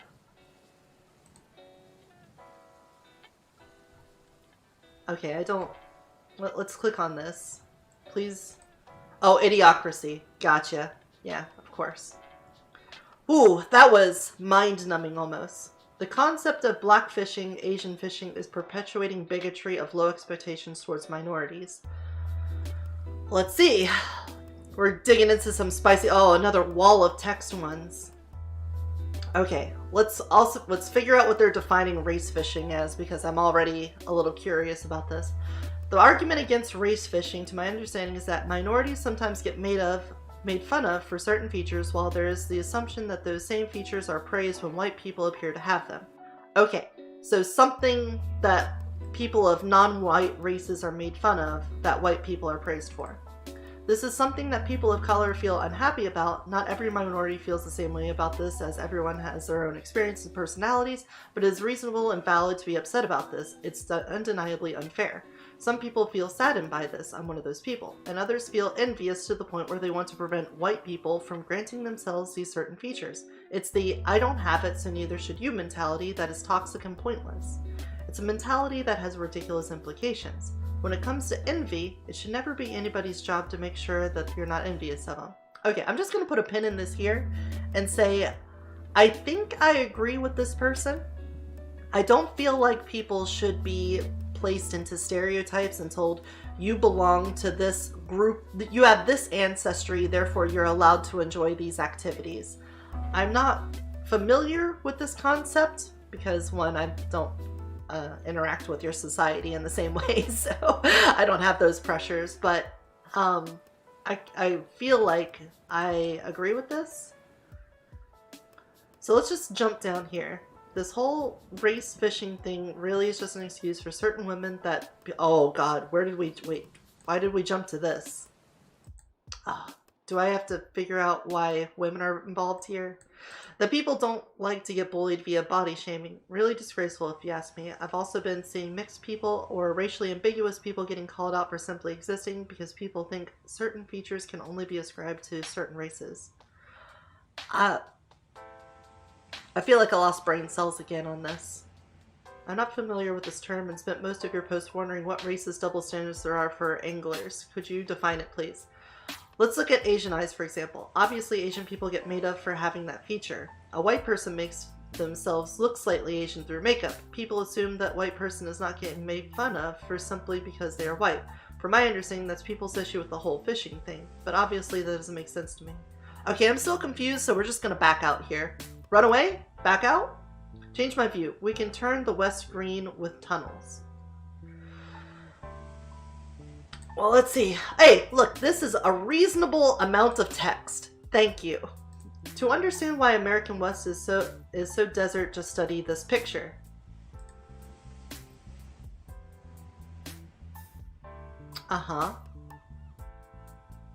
Okay, so this picture shows the Pacific Ocean, coastal range, the Central Valley, Sierra Nevada, the Great Basin.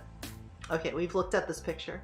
The Sierra Nevadas take all the rain for California, causing floods and overgrowth. Then during the dry season, the overgrowth catches fire. Good job, nature. Boring tunnels under the Sierra Nevadas will let us pipe excess water into the eastern slope. From there, it will evaporate. Okay, we're getting into like terraforming here, and this is kind of beyond my level of expertise, but we'll try to stick with it. Arizona, Nevada, Utah, etc. will get increasing rain, allowing greening of the deserts. Start the tunnels about halfway up the western face of Sierra, slope them down, emerge out on the side, collect water in giant bins. I think you are seriously underestimating how much this would cost. Fair enough, honestly. That is a massive infrastructure project that would cost hundreds of billions of dollars. It would also be environmental concerns. You would seriously be altering the climates and ecosystems of thousands of square miles.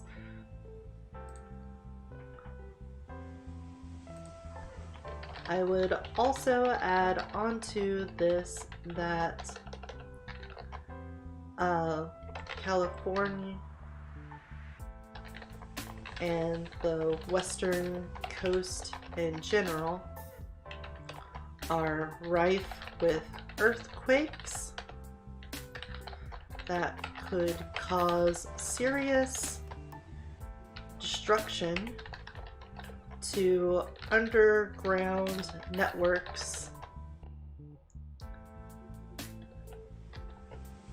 if ecosystems adapted to these changes.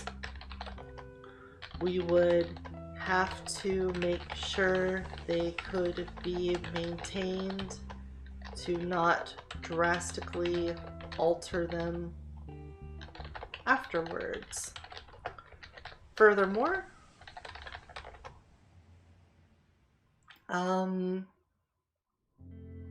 what's it called?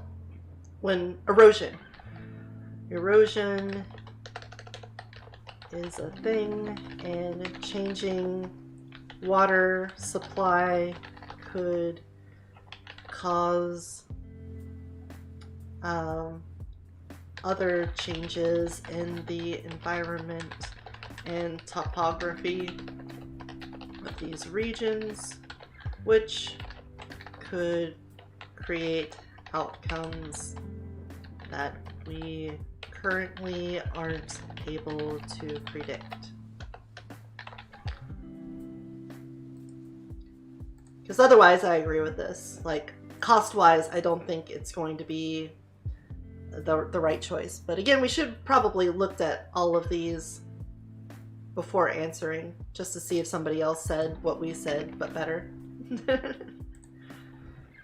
Wouldn't it ultimately just be less costly and less emissions to just build an irrigation pipeline to Nevada? Like, instead of drilling massive tunnels lined with concrete, incurring massive costs and causing ungodly carbon emissions, only for those tunnels to be used for a few weeks each year in a spring when the snow melts, just make like steel pipe with a pump? Why, yes, and the steel pipe wouldn't even need a pump if we set it up right. Pipes, actually. I'm thinking big here. Yeah, well, obviously you're like high as hell and this is what you're going with. Change my view. Dieting culture is toxic because it shouldn't be so much about whether you are fat or thin, but whether you are healthy for your body weight.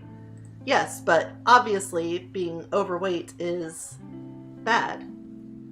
Trigger warning, disordered eating disorders. I'm not saying that dieting is a bad thing in and of itself, just to clarify, but I do think we desperately need to take a far more nuanced view, especially in the face of mainstream media. Having so much focus on extremes of being overweight or underweight perpetuates disordered eating, especially as long as mainstream media and companies continue to make profit from it. Generally speaking, as long as you eat balanced meals and exercise frequently, you should be fine. However, I may be misguided in calling diet culture toxic. Well, okay. I think this is the thing I would want to bring down here. I think that you're correct. Oh, that's what they were talking about. It's an inland lake in Southern California formed when irrigation canal broke and flooded fields. Precisely. It's now a horrible smelling lake of pesticides, chemical, and rotting animals. Great! That sounds fantastic. Everyone loves that. I think you're correct in pointing out that extremes are overall rather negative in society, and that approaching these issues with nuance is generally a better way of tackling them.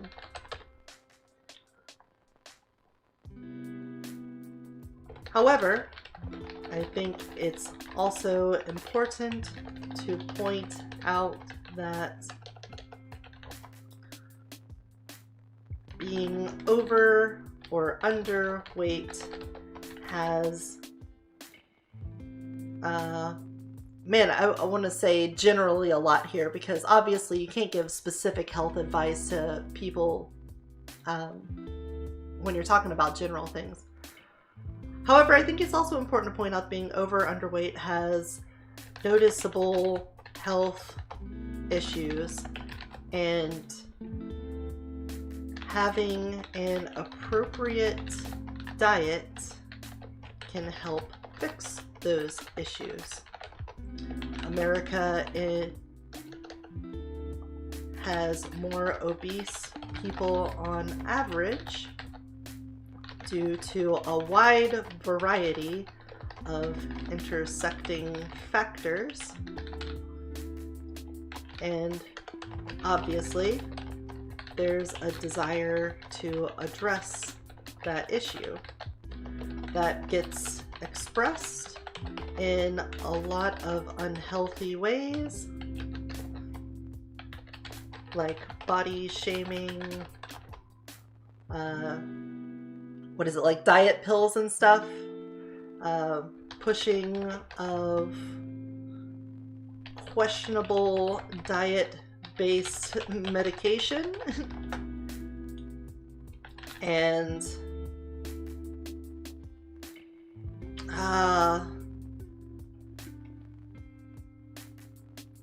you always want to go with threes. You never want to just give one. You always want to give a 3 for it. It just feels better, you know? Unhealthy ways of addressing obesity, like body shaming, and even so far as to draft legislation to penalize the overweight. Have seen that come up. Legislation or guidelines, let's say that, guidelines to penalize the overweight.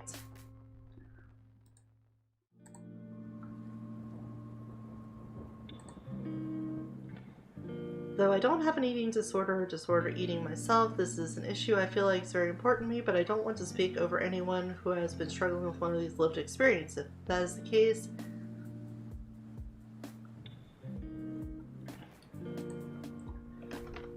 the truth is that on average, a person classified as over or underweight is not as healthy as people between those classifications.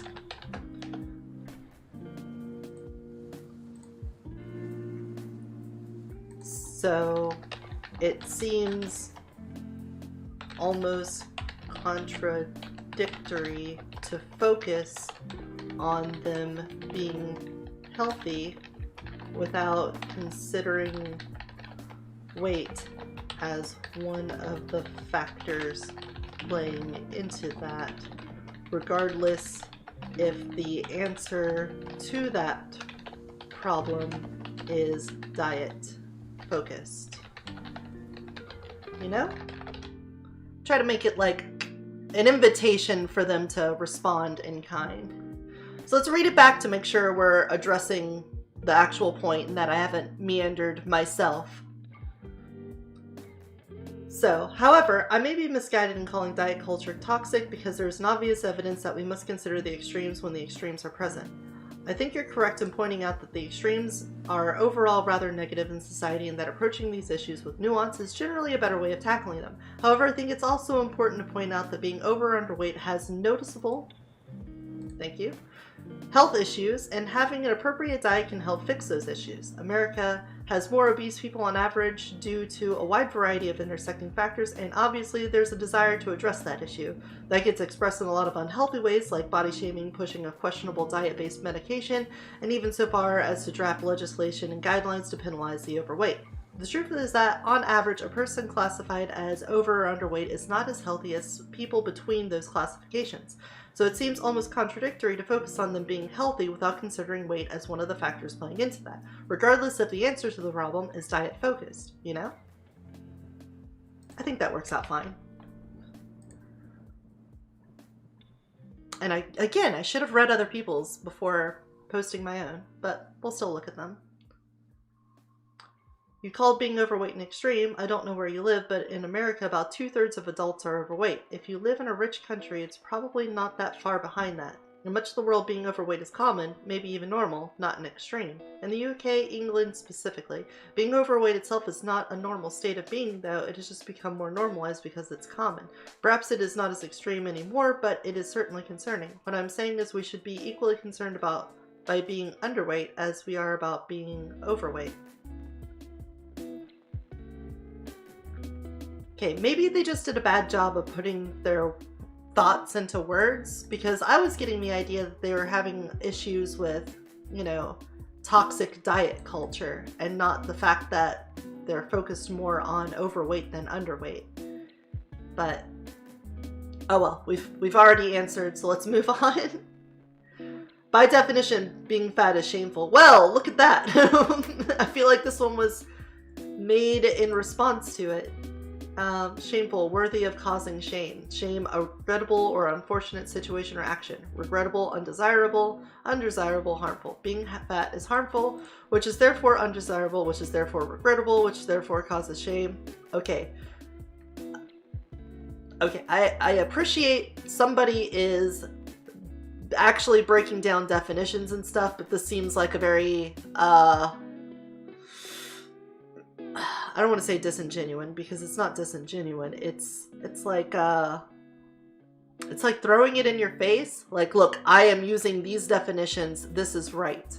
But not sure if links are allowed here, but the source that demonstrates being fat is harmful. To further contextualize this view, I will attempt to explain my objection to the idea that fat people should not be shamed. What makes something grounds for ridicule or criticism? I think it harms people. It should be ridiculed and protested. For example, smoking, drinking. Okay, this is going to be the crux of it here. What makes something grounds for ridicule or criticism?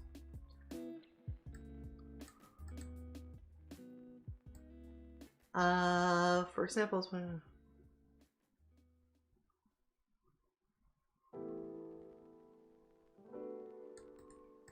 copy, do this. What I would argue then is the efficacy, efficacy?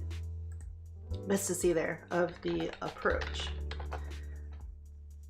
Even if you think you're justified in shaming someone, is it the strategy that actually causes the change you're looking for?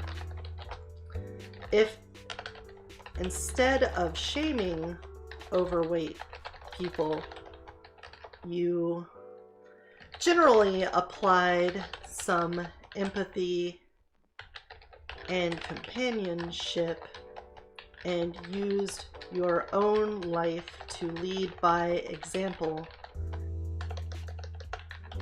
and how to live healthy, do you think that might motivate them to lose weight more than castigating them? Do you think a person might already be retreating into obesity and comfort eating because of their self-esteem and their place in society, and that they could be pulled away from it with proper encouragement more than ridicule? Let's see, being fat is harmful, which is therefore undesirable, blah, blah, blah. The same deduction would be applied to any misfortune. Yeah, that's true too. Like, saying anything's bad means something you should be ashamed of. So you would have to, like, you cannot, to my knowledge, willingly induce Alzheimer's. Well, then if you're going to be so fucking literal with your definitions, then you need to put that in there. Makes this a straw man. Okay, debate bro.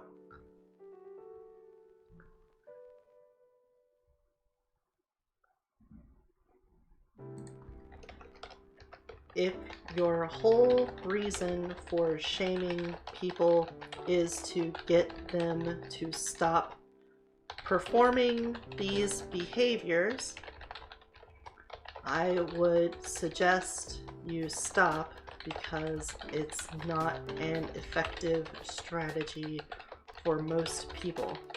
It's like trying to taunt someone out of a cult. Cult mentality thrives on being otherized, and those actions only push people further into the cult. Mentality without the S there, thank you. Otherized is probably not an actual word, so let's hyphenate it. I think looking at it similar to a cult would help you understand that you can't just shame people into doing what you want.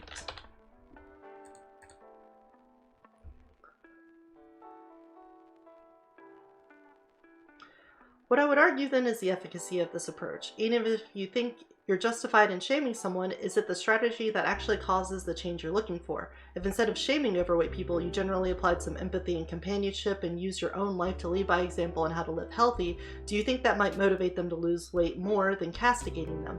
Do you think a person might already be retreating into obesity and comfort eating because of their self-esteem and their place in society, and that they could be pulled away from it with proper encouragement more than ridicule? If your whole reason for shaming people is to get them to stop performing these behaviors, I would suggest you stop because it's not an effective strategy for most people. It's like trying to taunt someone out of a cult. Cult mentality thrives on being otherized, and those actions only push people further into the cult. I think looking at it similar to a cult would help you understand that you can't just shame people into doing what you want.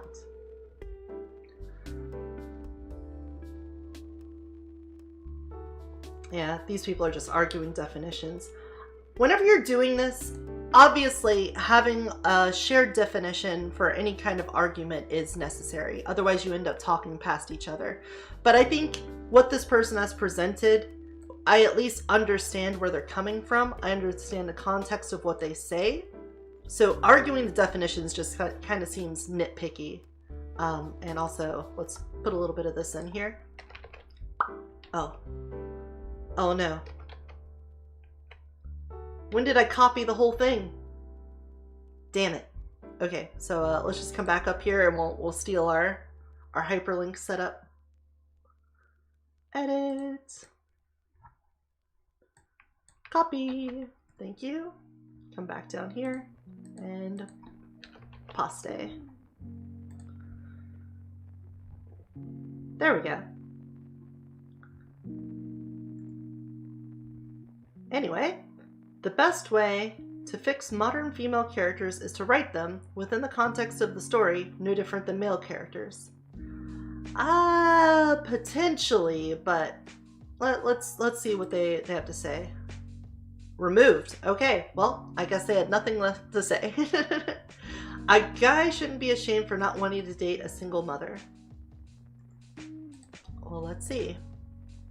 I'm a 27. I've already from the premise, I pretty much agree with this, so I feel like I shouldn't respond to it because I'm not going to change his view. But I'll look at the reasoning here and see what he has to say, because right now I don't feel like people should be shamed at all for blank preferences in dating. I'm a 26-year-old guy and I haven't dated anyone yet. Someone mentioned I should just date a single mother. I personally wouldn't want to date a single mother because she already loves someone else. Ooh. Okay, this seems to be what their basis for their argument is. Wait, does that actually change my copy paste? No, it doesn't. Okay.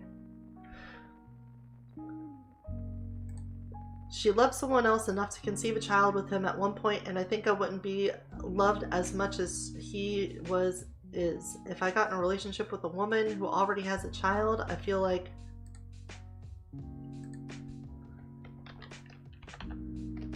I mean, this is true for pretty much everyone that ever had a crush on anybody.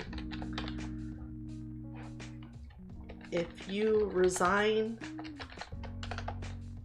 yourself to only seeking relationships from people that never were in relationships before, you are going to have quite an empty pool of fish to draw from, right?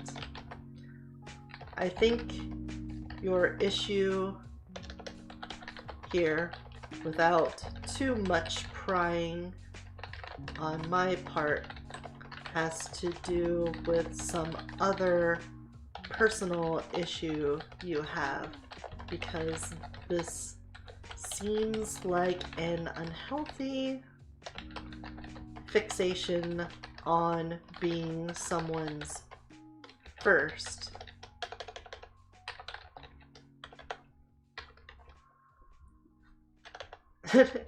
And I'm not a qualified therapist to make that discovery, let alone treatment.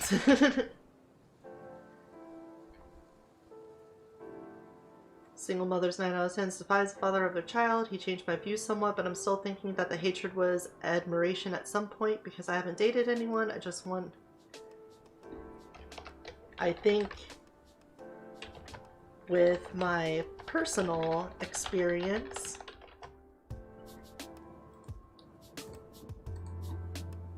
I would suggest you just start dating people and not expect to find your one true love at any given point.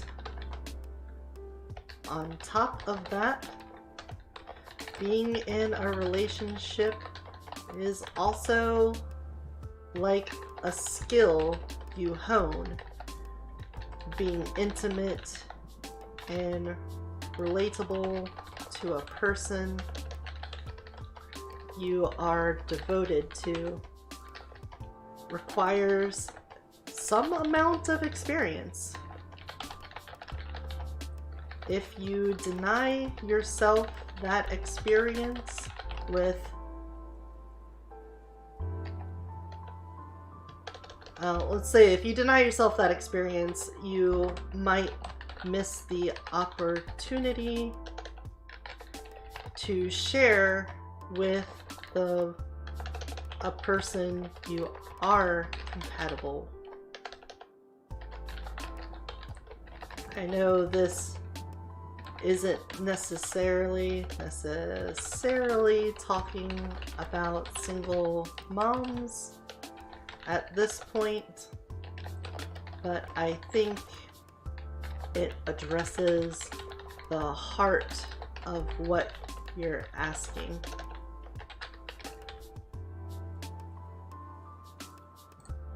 Oh, and I forgot to put my thing in there. There we go. Let's see what other people had to say. You know, we're just going to raw post and then we'll go back and read other people, because at this point I always want to just put my stuff out there. If you don't want to raise a kid, that's a legitimate reason to opt out. Only thing worse than no parent is a parent that resents you. If you don't like the idea of someone else's kid, as someone who grew up with a stepfather who was just as much a father to me as my biological one. I have close ties with him, and he influenced me because of how he cared for me, not because he shared my genes. But again, point one, I'd rather someone wasn't there at all than rather being resentful. Finally, the relative experience. I'd go as far to say communication is the single most determining factor of a good relationship. A couple that can talk openly and discuss stuff is way more successful regardless of experience. The only thing that experience predicts is they've usually learned to communicate better. As long as you can communicate that, hey, this is my first time through this, I'm willing to listen and learn, that's better than we both have no idea what's happening. Yep, this person seems really good at describing what this person's issue is. I want to be someone's first option. Yeah, I think everyone saw this red flag here. There's a difference between not feeling like a backup plan and wanting to literally be the first and only person your partner has feelings for. Imagine I go to a bar and I want to find a drink I like. I ask the bartender to pour me a few different ones to try. I start from the left and drink a sip from that glass. It's pretty good. The next glass is not as good. The third glass makes me stop and go back for another sip. But the fourth glass is amazing. It's delicious. This is what I'm going to order for the rest of my life. Are my feelings for drink 4 not genuine just because the bartender happened to put 3 other drinks to the left of it? Life is going to present... Oh, this person nailed it. Okay, a lot of people in here are pretty much saying the same thing. Would you have the same problem with someone who hasn't had children but has dated a decent amount of people? I guess it would depend on how much she loved them. Yeah, this person has some personal issues that they need to look into. Honestly, this is screaming I need to talk to a therapist, so hopefully they get that help. Semis, dump trucks, and other vehicles like that should be regulated to a max of 55 miles per hour. That's very specific. I'm interested in this just to see their ideas. Reducing the maximum speed of trucks can drive to 55 miles per hour would make us all safer and reduce the severity of large truck crashes. Currently, each state has different laws, CA being the lowest, Texas being the highest, and 80,000 pound, I'm assuming. Metal Monster is not made nor should be driven that fast. It's a danger to all. Driving too slow on the highway can also be dangerous. It is literally made to drive the speed limit on the interstate system, which is faster than 55 miles per hour. Yeah. And yes, this is the thing I would bring up more important than anything else, is that large speed differentials is a huge problem. I would say you might, if your concern is safety, maybe having a separate road specifically made for high capacity or high volume or high mass vehicles would be the bigger safety feature than changing their speed, but that would also be a huge cost, and so I don't think it's reasonable to suggest that. But I'm just going to leave that one as is because safety regulations are out of my purview. I believe Biden is doing an okay job. Well, I don't necessarily want to change their view because you can go either ways with that. I feel like media and corporations are lobbying hard against Biden because of everything he's trying to do, and I feel like it's working too. Of course, I don't believe in everything he does, but it's better than Trump in my opinion. I honestly don't see why a lot of people are fixated on Trump. President shouldn't be based on a predecessor.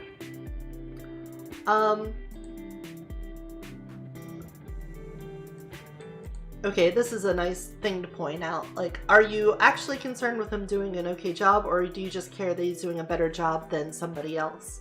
I'm curious what you think he's doing well.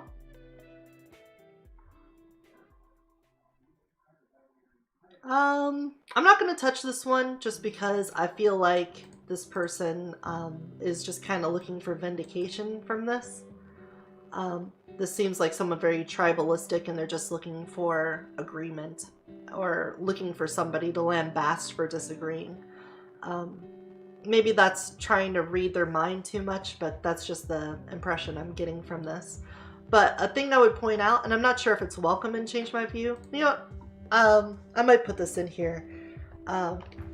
This is kind of aside from your question, but I think it's important to point out that the actions of the president alone don't have as much influence as a lot of people might think. As you pointed out, there's a lot of influence on public perception from the media about the role of the presidency in the world, if not just America. So when things go right, they'll say it was due to the leadership of the president, and when things go wrong, they say the same, depending on which tribe you belong to, of course. However, that disregards all of the people in the other branches of government and the voters that all contribute to these outcomes.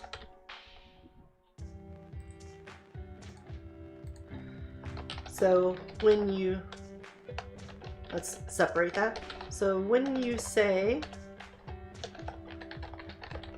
that Biden is doing an okay job, how much of that is his actual work and leadership being judged, and how much of it is his presence in office at the time when things are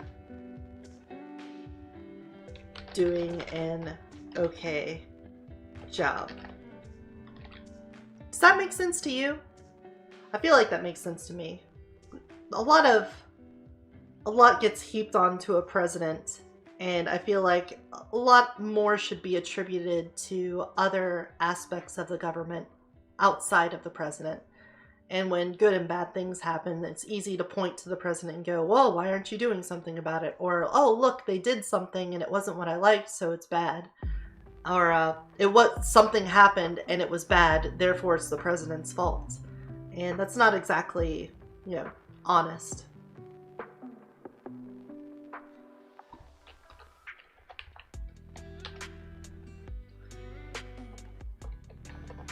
feel like being 1 year into a presidency makes it hard to judge that, since the ripple effects of anything they've done won't be felt for quite a time after. And furthermore, things that appear good now could have negative repercussions in the future that we look back on as bad. And of course, the inverse is true as well, you know?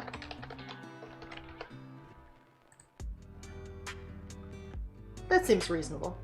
It kind of feels like it's dodgy of what they're asking, but at the same time, I feel like I'm trying to answer the heart of the problem. He thinks that Biden is doing a good job compared to Trump, and, you know, he's pointing out, you know, Trump did a bad job at these things, but I feel like, you know, Biden's doing a better job. The problem is that Biden's only been a president for a year, and a lot of times when you see legislation go into effect, it has a time frame of months or years after it's being written in. There's of course emergency situations and things like that that go into effect, but when you're looking at something that a president has put into place, it doesn't really go into effect until later, and then once it does go into effect, the implementation can take months or even years before that gets rolled out at the individual or local level. So trying to say he's doing an okay job, I think, you know, it's not an extreme view. You're not saying he's the best or he's the worst, so it makes it a little bit easier to agree with. But just trying to make those value judgments at this point seems kind of iffy to me. I feel like if you're being honest, then you would say, well, the perception is right now that maybe he's better than the last guy, but I think we have to sit on that for a bit. And also not attribute all of his, all of the good to the president, all of the bad to the president at the same time. Let's see, 2.5 hours, wow. It didn't even feel like that. We've just been strolling along. Let's get some water because my mouth is getting dry.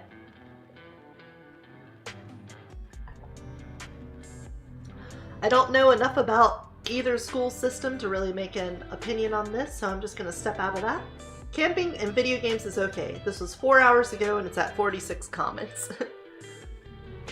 I think camping in shooter games is perfectly okay. For some reason it's considered to be unholy sin to lay in wait for another player. I think it's absurd for a few reasons. Gameplay balances almost everything out. I mean, I'm not going to disagree here. I think okay is what people are going to disagree with. I think the thing that people are going to disagree on is what's okay. Let's read what he says in full, but I think this is going to be the problem here. Gameplay balances almost everything out. There are trade-offs for most elements in games. If you pick up a long-range weapon, you're not going to have rapid fire. If you pick a strong character, you might move more slowly, blah blah blah. Likewise, there's a cost-benefit to camping. Perhaps you get fewer absolute kills, but better KD ratio. Different games have different tactics. Camping may be appropriate for certain games and conditions. For example, having 2 or 3 locations in a domination. Yep. Let the opposing team come to you, get killed, maintain. Under those conditions, the way you play likely should change. Which relates to a larger point. Your job is to frustrate, surprise your opponent. Why in goodness name should you run out to meet your opponent on a fair battleground? If they want to expect a battle in open field, you'll fight them in trees. If they want to battle on horseback, you run in the marsh. Perhaps the last point undermines the notion that camping is considered wrong in games. Perhaps the vocal minority complaining about it are simply expressing they're frustrated with being outwitted. Okay, what's okay? You point to a few things that I think ring true, in that a well-designed game will take into account that camping is a strategy that can be employed for personal team gain. However, in a lot of games, camping is an overpowered strategy. There can be positions on a map that allow for a camper to protect themselves from enemies,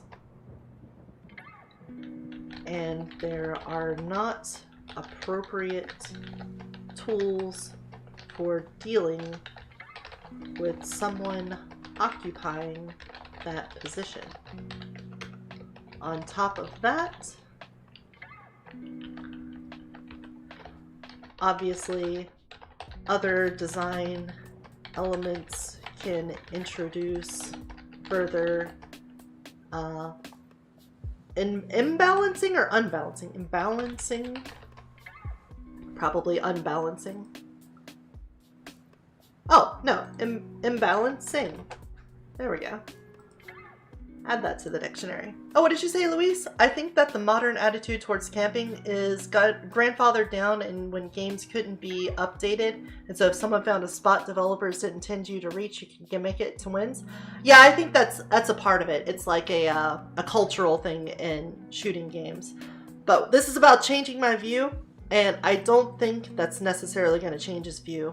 I think that is kind of, I mean, that's on his side, basically. I agree with you, but we're not focusing on that. Obviously, other design elements can introduce further imbalancing, which can rise the ire towards people using them, towards people exploiting them. Okay, so that was my first point, is that he's kind of right in that in a balanced game, it should be okay to camp because there should be counterplay to it. Let's say that. Essentially, a well-designed game should have counterplay for camping, but not all games are well-designed, and so the community self-enforces no camping rules to combat it. On a social level, putting it mildly. Okay, so that was the first thing. Secondly, top of that, camping generally works well when you are an experienced player fighting against less experienced players. For the most part, camping, a new player won't necessarily know where the good camping spots are to use themselves and to hunt down those using them. This asymmetry of knowledge, and hey, we spelled that right, is frustrating, especially in games that don't use kill cams or other methods of seeing what strategies are being used against you. This obviously leads to people being upset and blaming it on the strategy more than the lack of knowledge. Lastly, I think another concern about camping is how it affects the health of competition. If the strongest strategy in a game is to camp, because as you said, it's a safe option that keeps you out of line of sight of enemies while affording you a position to shoot others, then it's possible for it to become a game of whomever reaches, maintains the camping spot first is the winner. This can degenerate a community, leading to people dropping out from games becoming very one-dimensional.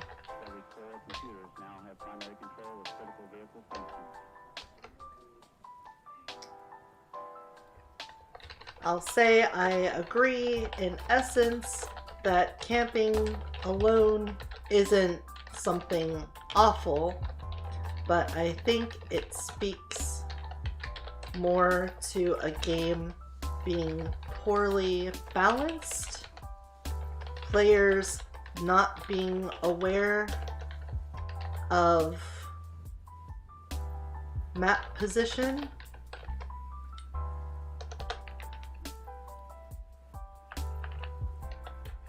let's say poorly designed, less than balanced. I would say in essence that camping alone isn't something awful, but I think it speaks more to a game being poorly designed and players not being aware of map positions that truly underpins the issues with it. If a game was better designed and transparent with its mechanics, maps, then people wouldn't be as frustrated with camping. Alright, before we post, let's look at this time. Excuse you. It's generally seen as poor sport in casual environments because people are there to have fun, and it generally both slows the pace of the matches as well as not providing an interesting and varied challenge. It can be seen the same as pub stomping and other try-hard behaviors where an individual goal to win at all costs differs from the majority to play and have fun. People generally don't play to be frustrated or frustrate others. Being the competitive mindset into a casual game causes friction in pretty much any genre of games. True.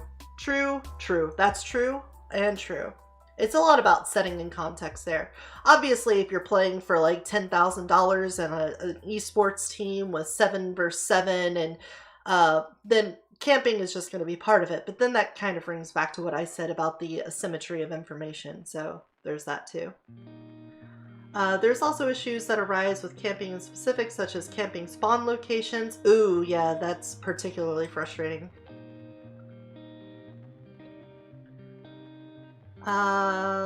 Let's just send that. We'll send it. I think the thing that people are going to disagree on is what's okay. You point out a few things that I think ring true, and that a well-designed game will take into account that. Oh, I didn't put double star at the end there. Double star. A well-designed game will take into account that camping is a strategy that can be employed for a personal team game. However, in a lot of games, camping is an overpowered strategy. There can be positions on the map that allow for a camper to protect themselves from enemies, and there are not appropriate tools for dealing with someone occupying that position. Obviously, other design elements can introduce further imbalancing, which can raise the ire towards people exploiting them.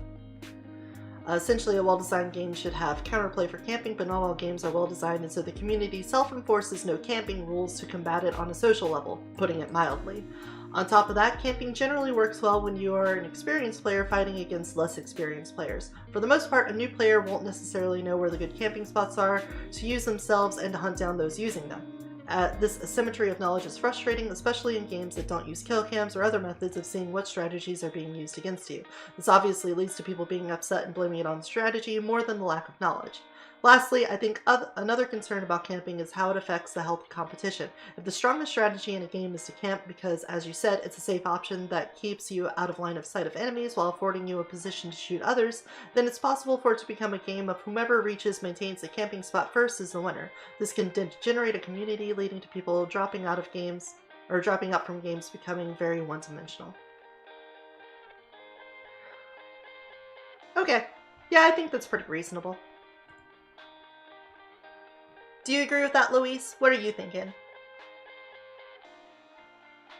No, let's give this another like 10 minutes or so, and then let's switch over to idiots in cars, and then we can just watch some videos of people avoiding wreckful situations.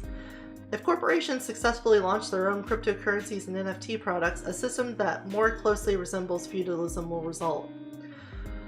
I don't want to touch that. Sorry, I think I could give some information, but I'm assuming wall of text is incoming. Yeah, I'm gonna just back off. Mainstream Democrats and mainstream American left generally either supportable or indifferent to left-wing violence in the US. Oh, okay. No, we aren't living in a idiocracy or anything similar to that. Sure. I am stupid because I can't read above a 5th grade level. These are a lot of things I'm just not going to touch. The world should demand accountability and restitution from both the United States of America and China for creating SARS-CoV-2. Oh, is this wall of text or is this pretty much just read the title? Pretty much read the title, okay. With the most recent emails from The Intercept, COVID origins, Fauci redacted emails. Oh boy. Being published in, after months of doing my own independent research, I'm convinced that SARS-CoV-2 was created in the Wuhan Institute of Virology using gain-of-function methods funded by the NIH. With this reality setting in, I feel that the two world superpowers owe the rest of the world reparations for causing the pandemic, which has killed millions and impacted billions. That said, I'm open to discussion. Okay. Does have some unlikely features that are hard to say. Yeah, this is... What's the best way of putting this? These are very specific medical, biological, and just generally scientific things that are not my area of expertise. So whenever I see emails being produced and published, I think it's real easy for a layman to see something and immediately think, oh, I think I understand this and it's bad, or oh, I think I understand this and it's good, when really having a more in-depth and nuanced and knowledgeable understanding of the subject would completely change your worldview of whatever it is you're looking at.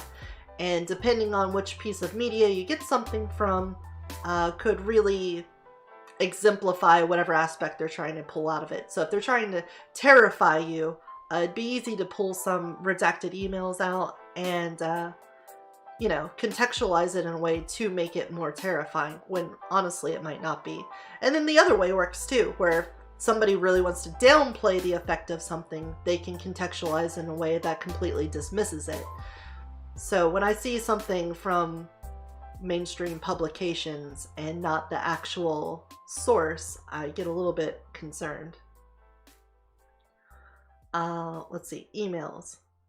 Okay, so look at this. This is a document, so PDF thing. So we were 2 clicks away.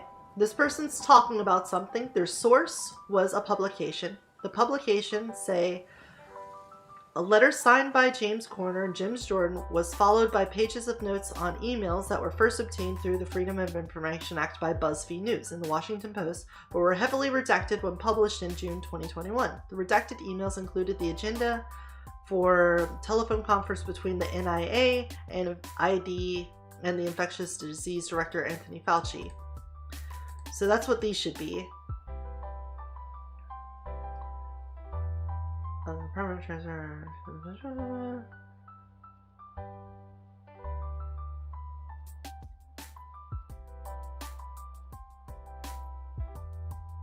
I wonder if I should even be looking at this then. But let's see. Dear Dr. Fauci, but where's his response? I need a from Fauci here. Okay, from Fauci. What do you think? I see FDA commissioner every day in person. That's not very damning. Oh my god, I'm scrolling down, but the scroll isn't moving at all. How many pages is this?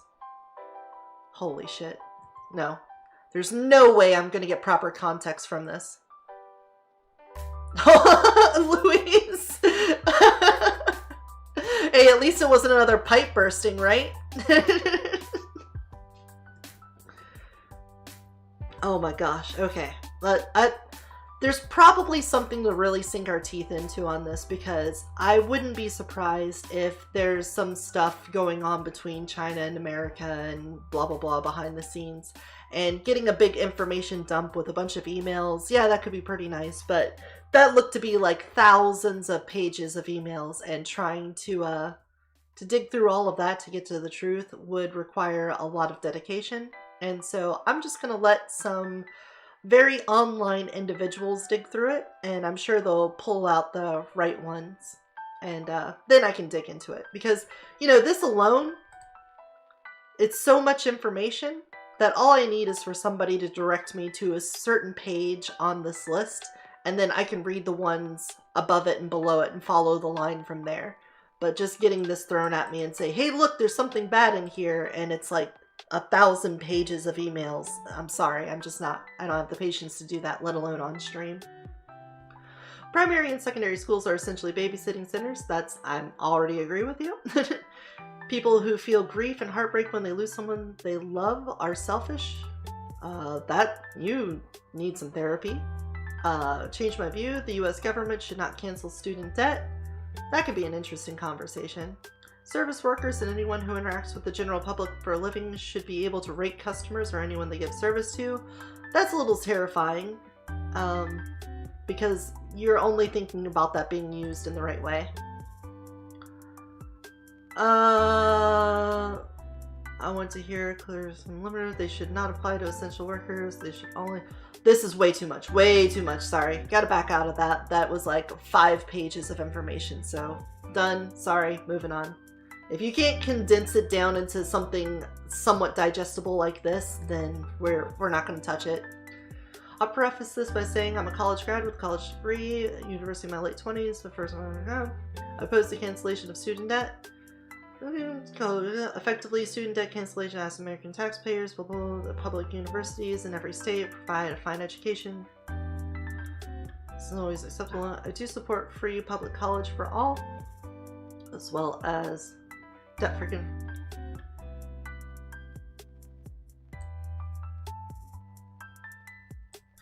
Well, let's see what other people have to say, because I do want to give my own thing.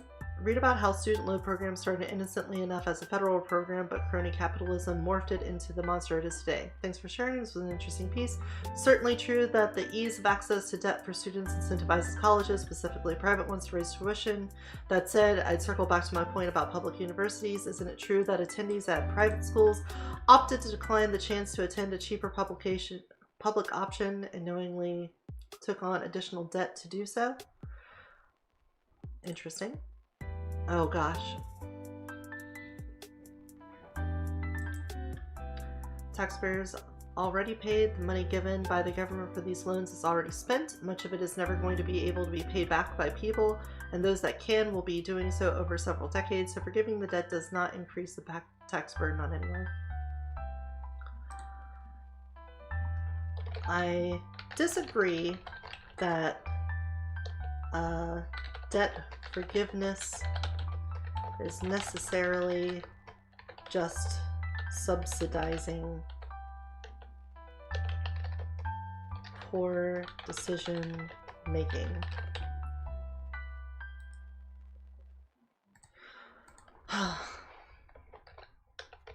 Before I get into that though, I think the way that America...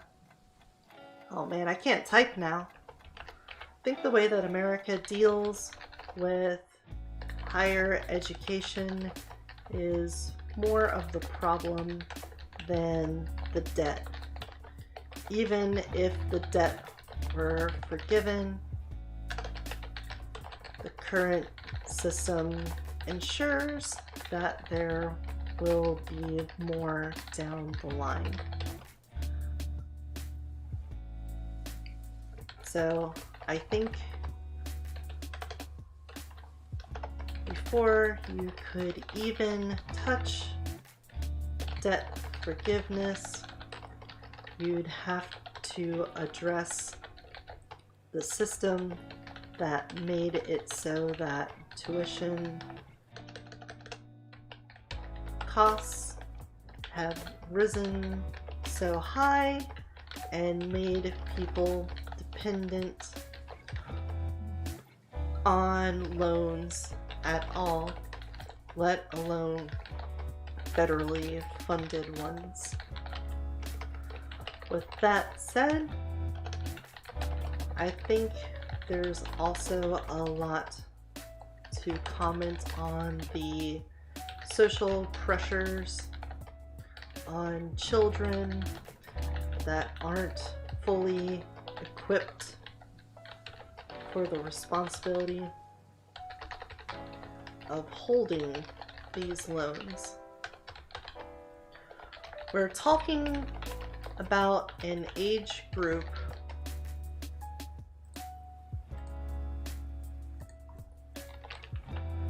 that aren't considered responsible enough to go to a bar and have a drink and then drive home.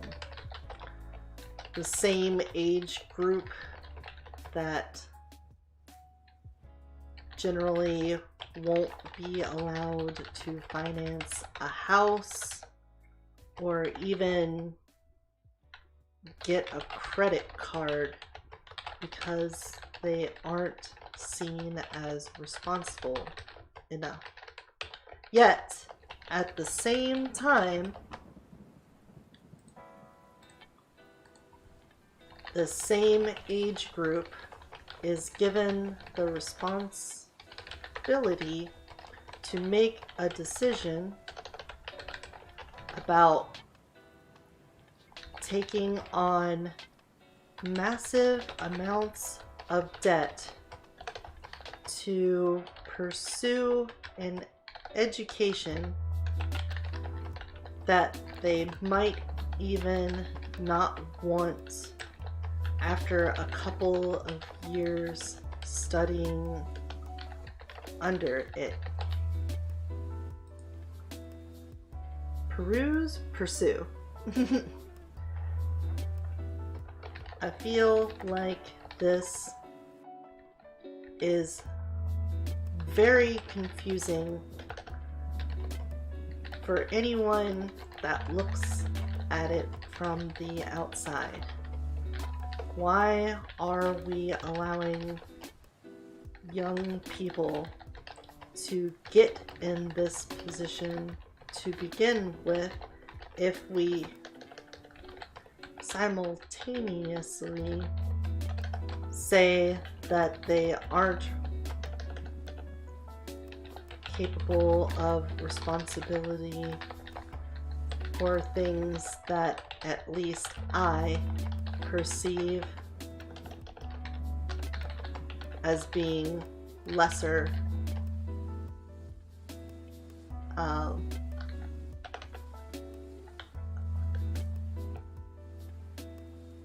in scope and impact. Can't drink, but we can go into a lifelong debt and die for our country. Precisely. That's what I'm getting to and just trying to be nice about that. That said, I think there's a lot that comment on social pressures on children that aren't fully equipped for the responsibility of holding these loans. We're talking about an age group that aren't considered responsible enough to go to a bar and have a drink and then drive home. The same age group that generally won't be allowed to finance a house or even get a credit card because they aren't seen as responsible enough by those companies. Yet, at the same time,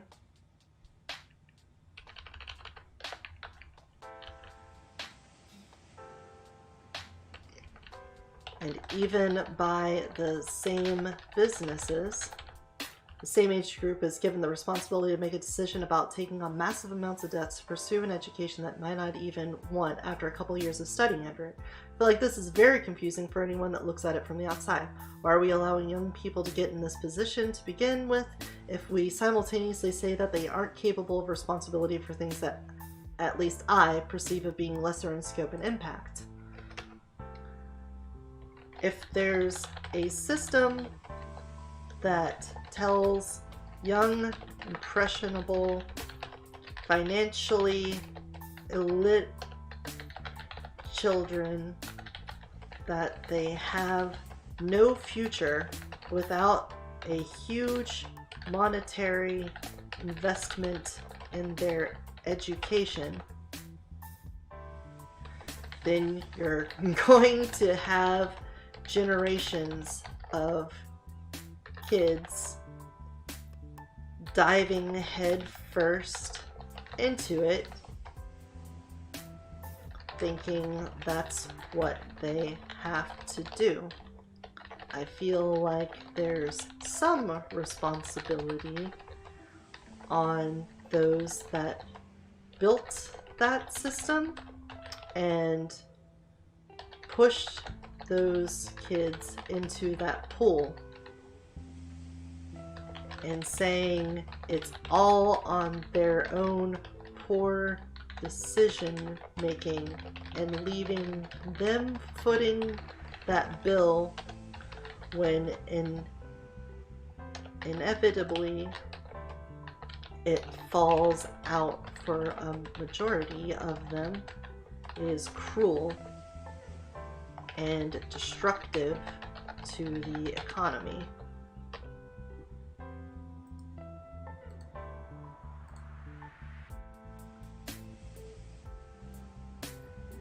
If you do support free public education for all, as well as debt forgiveness programs, I don't see why you would have this big of a problem. I could agree that debt forgiveness may not be the best solution,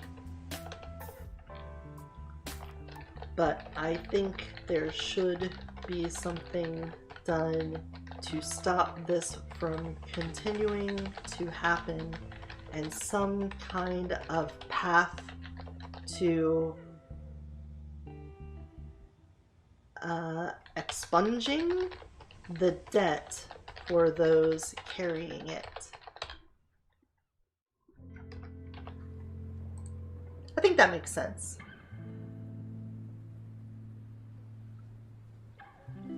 Taxpayers already, yeah, we read that one.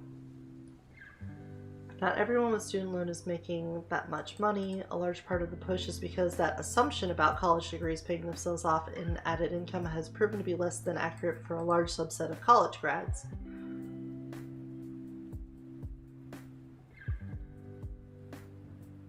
Yeah, but hopefully that makes a lot of sense. So, we've reached the 3-hour mark. Let's go back and see what some of these responses are.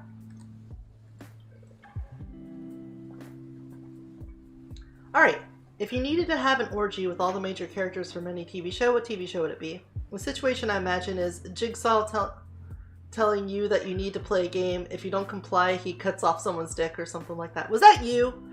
Are you not my Uncle Luis?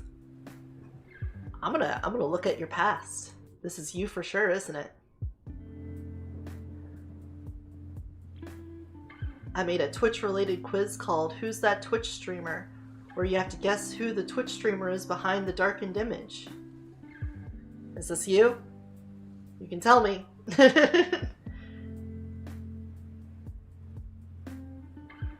Oh gosh, no, it was the person that posted it. Never mind. Maybe he saw the stream. Okay. I'll upvote that because it was still a funny question. What's the most unique thing you own? For your own sake, do backups. Oh, thanks.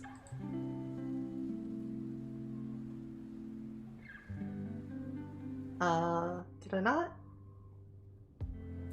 Well. Change my view. Dieting culture is toxic because it shouldn't be so much about whether you're fat or thin, but whether you're healthy for your body weight. Where did you get the idea that I wasn't factoring weight in as part of being healthy? I'm curious because I don't understand how I could have failed to include it in my argument so far. Well,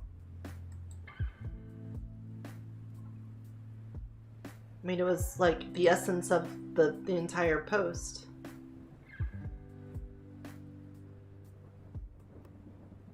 Like, it speaks directly to what? Am I misunderstanding? I mean, I'm not your uncle, but that's not me. Yeah. He said like the exact thing though, where you said like it's like Saw, and I was like, oh my gosh. I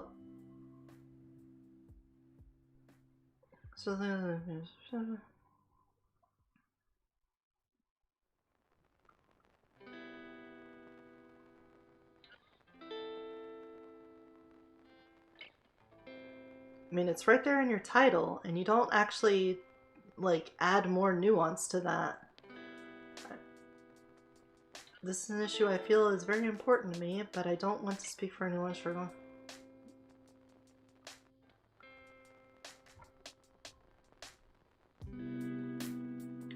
I think that you're correct in pointing out that extremes are overall rather negative in society and that approaching these issues with nuance is generally a better way of tackling them. However, I think it's also important to point out that being over or underweight has noticeable health issues, and having an appropriate diet can help fix those issues.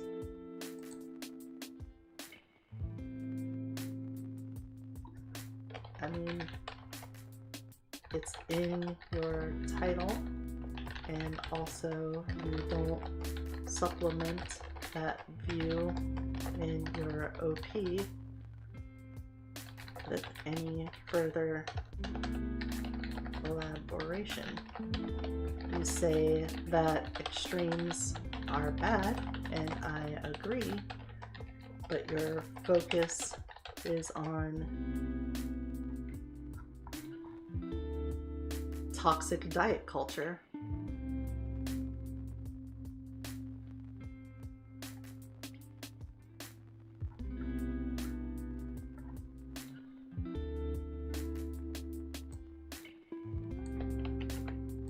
Let's do this.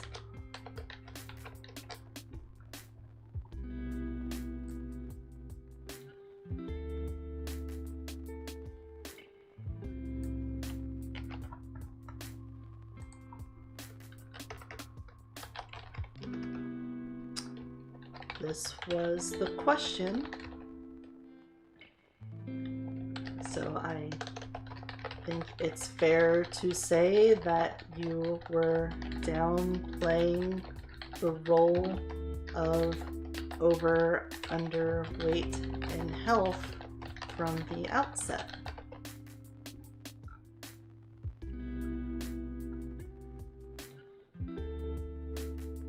Do you think we desperately need more nuance in our view? Mainstream media having some of them.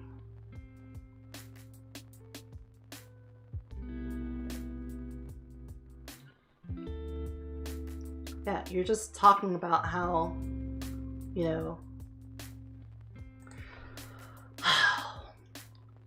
I'm not sure if like I'm gonna talk to a wall here. I'm trying to think of a way I can reword what I said to make it not seem like I'm just repeating myself, but I'm trying to address the question they had, but they kind of, you know, presented it in a dismissive way. And I want to try to genuinely give a good response if I can, so I'm gonna give this some thought. Consider extremes when the extremes are present. However, I think the prevalence of eating disorders and disordered eating in general are almost as if not as dangerous, and it has become almost as big an issue as obesity. I wish more people would treat it as just as important.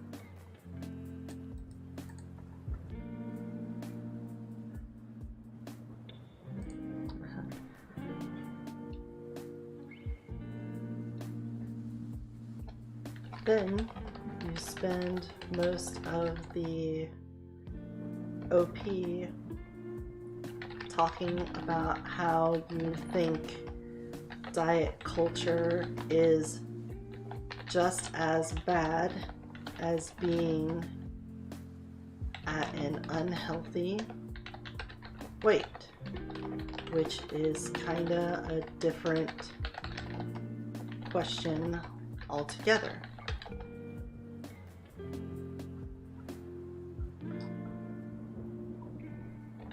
In the title,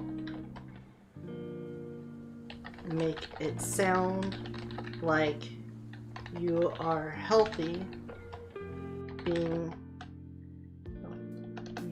can be healthy being over, underweight, and toxic diet culture should be more of an issue. Then in your OP, you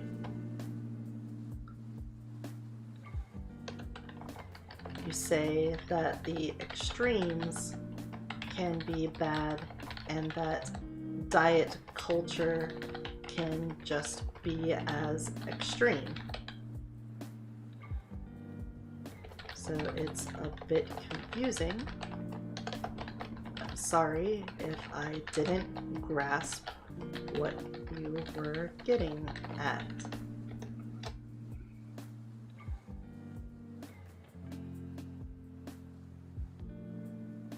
So I think it's fair to say that when you are downplaying the role of over, underweight, and health from the outset. And then you spend most of the OP talking about how you think diet culture is just as bad as being at an unhealthy weight, which is kind of a different question altogether. In the title, you make it sound like you can be healthy, being over and underweight, and toxic culture should be more of an issue. Then in your OP, you say that the extremes can be bad, and that diet culture can just be as extreme. So it's a bit confusing. Sorry if I didn't grasp what you were getting at. I don't think an eating disorder or disorder myself.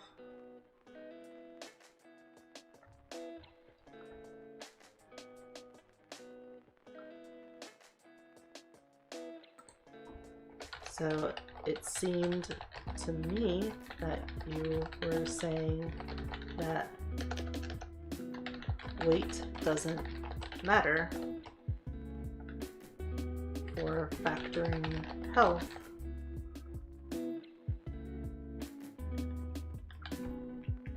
When factoring health.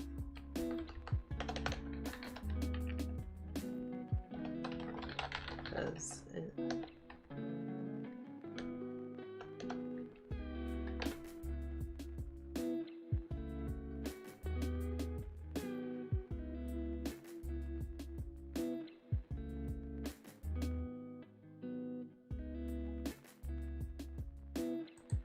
I don't know.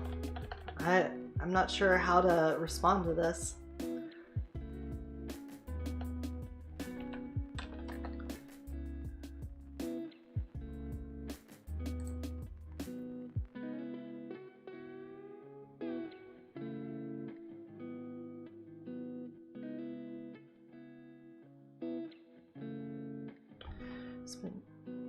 Okay, well, we're not going to focus on that anymore. We'll see what that is. What a great music video for what's your favorite song at the moment. See? Hey, look! Someone agreed with you.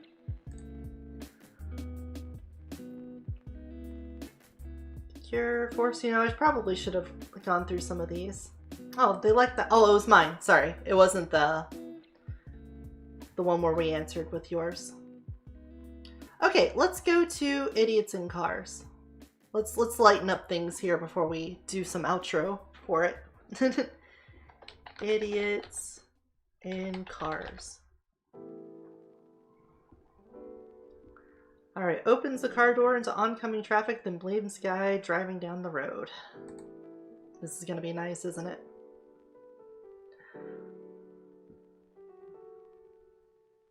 Yeah, let's drink some water real fast.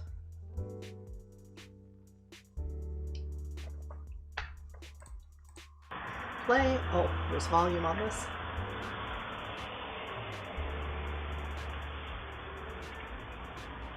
Okay, doing a little parallel park here.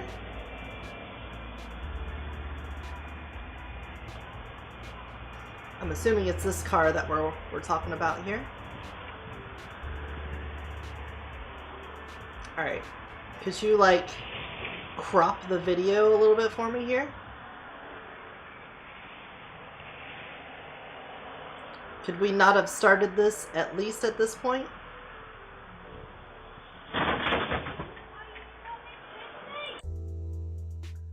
Yeah, fuck you. Okay, look. You have a mirror. You can look out the mirror and see that there's a car here. Although, it looks like they kind of sideswiped them first. Like before it even hits the door. Hold on. I wish there's a way I can enhance. Actually, that might be the nose hitting the door. So, yeah, it's hard to say from this angle, but you open the door into traffic. That's your fault. I'm gonna agree with the poster on this one. Okay, not a car. You always know it's gonna be a good post when it's not actually a car. So is it a motorcycle, a horse? Motorcycle. Wow. Is there any weight on that? It looks plastic. It's a plastic barbell?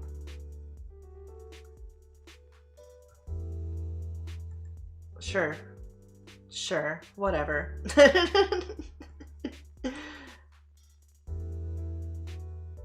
Elk 1. Idiots in car 0.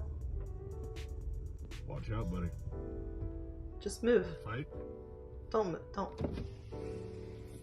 Why would you roll down your window?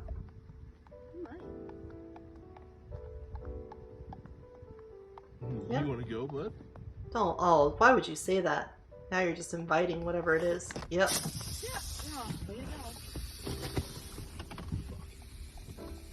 Yeah, you deserve that.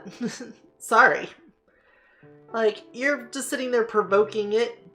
I know it can't understand you, but, you asked for that. You say you want to go, and then it, like, headbutts your tires and pops them. Yeah? You had that coming.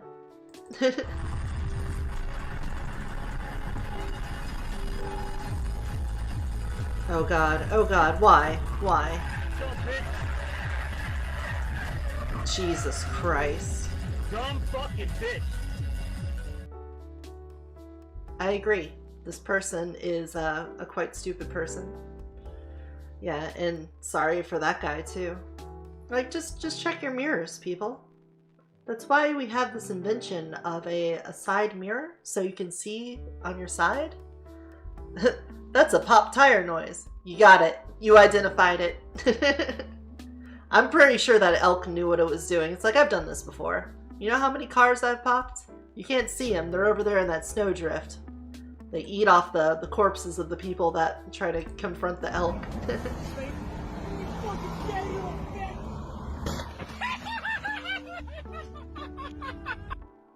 Wow. Holy shit. Yeah, the person that got rear-ended there, I hope they're okay. I mean, obviously it's nice to see someone that is raging so hard get in a crash, but man, oh yeah, you can't see it. Man, this person. And obviously, I think this car in front of them had to have felt that too. Christ. I hope that person didn't die just so they can be held responsible for that. How not to merge onto the highway? Well, you know, you can learn through process of elimination. Let's find out what things not to do today. What should we not do when merging onto a highway that's got heavy construction on either side? Hitting your brakes? Hitting your brakes super hard? What the fuck is wrong with you? What are you doing? Jesus Christ. Yeah, how did they not get rear-ended there? Wow. Yeah, even if you feel like that camper wasn't giving you space, you don't come to a complete stop. You either go slightly faster to get in front of them, or slightly slower and just merge in behind them. Wow. I'll pose this question to you. Do you think that licenses should be given out less often or revoked more often? Because I feel like, you know, you all would be a lot better off if that happened. You're drifting around a fire? Oh, man. Is that like new paint or something? How does that even happen? How does that even happen? Yes, obviously.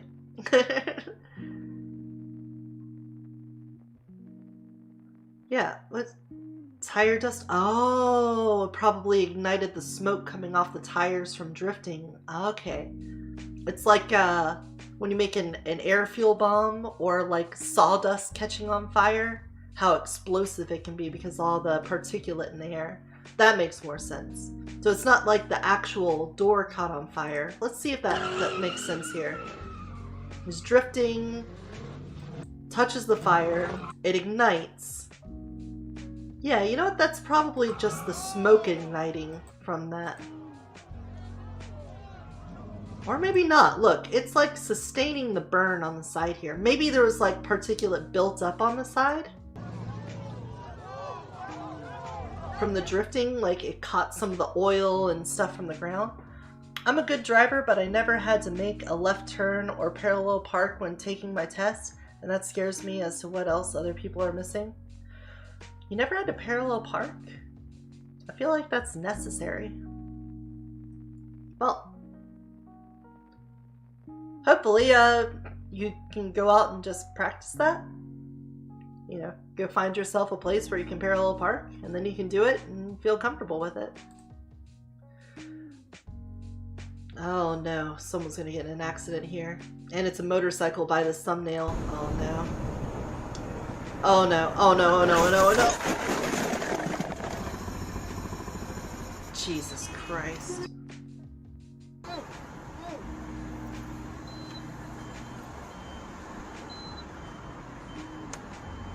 Feel bad for that guy.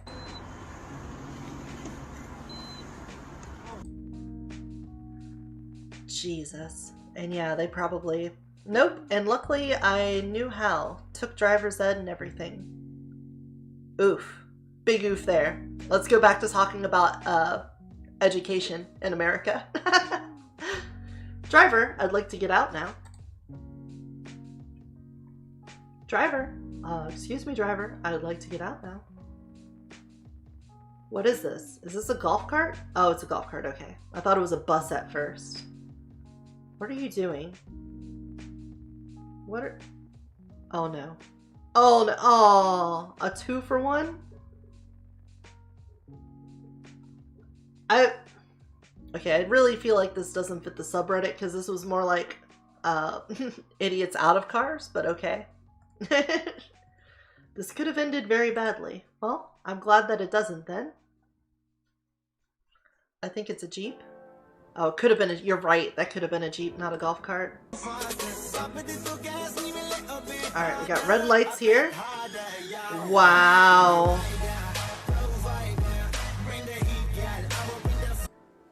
Either this guy's got balls of steel or eyes of... glass eyes? It's a little late. I fucked that up. Oh well. But, Jesus, dude. If you're gonna, like, not pay attention to the road, do it in one that has, like, a crash safety rating of at least 3 stars. Doing that in those tiny little city cars, you are just bound to die. Holy cow. You gonna load this one? This one loadable? No?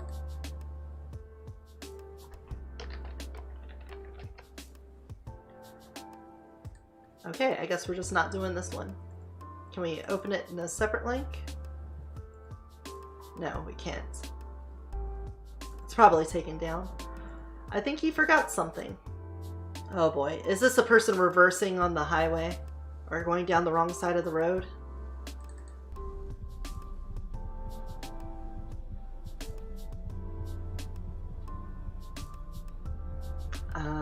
Okay. Wait, what? What the fuck? Oh! Oh! Oh! Oh no! Oh no! Don't just hit the gas again. Okay. Holy cow. Also, yeah, agreed. Those lines are strong. Okay, at first I thought the problem was it looked like this was a country where you drive on the left side of the road and they were on the right and that truck was going over into oncoming traffic and I was a little bit scared. But no, this was definitely the problem here. I'm surprised with how many of those videos show up on the subreddit of like construction equipment being in a proper position for travel. That seems to happen a lot. Near miss, so it was a hit or it nearly missed. Moron and a Mercedes. Name a better duo. Oh, whoa. Why? But why though? But like, why though? Why would you do that? Oh. Like, I can't imagine there was like so much traffic behind him that he couldn't have gotten over. There was so much in front of him. If you're gonna pass in front, then speed up and get ahead. Oh, yeah. Yep. Also, can we speak to the driver here? This happens. You see this guy fishtailing? He's at 54 miles per hour. Let's watch the speed gauge. Look at that. It's not until he hits the barrier that he starts hitting the brakes. Imagine that. Okay, just in that like 1 second time frame. Let's see. He was at 53 here. He hits the barrier, goes to 49. Next second, 39. So that's like 10 whole miles per hour there. If we look here, you're on 54. Oh, you see this guy fishtailing. If he hit the brakes now, you're looking at 44, 34, 24. If it had like a linear deceleration rate, he could have like slowed down way ahead of this. But the fact that he's just now dipping below 50 at this point in time means he's guaranteed to hit him. And it wasn't that hard, but just that little bit of like awareness and he wouldn't have been hit. Look, there's even like someone on his left that responds better, I think. Or was there nobody on his left? Okay, never mind. I'm wrong. Oh yeah, there was. So, this guy? He slowed down before him. He doesn't even come back in view. So yeah, like, obviously this guy is the asshole. I'm gonna put all responsibility on him. This guy, whoever's recording this, not responsible at all. But I will say he could have avoided that little love tap just by hitting his brakes just 1 second sooner. And even on a linear deceleration rate, which isn't reality, it's going to be exponential. You're going to go like 54 to 44 to 30 to 10. Like it'll go a lot higher. Just like one brake. Yeah, I knew the top comment would do this because I was doing it too. I've seen this enough to know. Rear-ended on my way to buy groceries. Is this just going to be a person? Maybe we can see if they're like looking at a phone or something. Oh my god, what a fisheye. Alright, we can see we passed an intersection there. We're slowing down. The rest of traffic is slowing. Oh, okay, so we definitely can't see what's going on in here, but that was quite a hit. Can we see them? Yeah, we can see them coming up.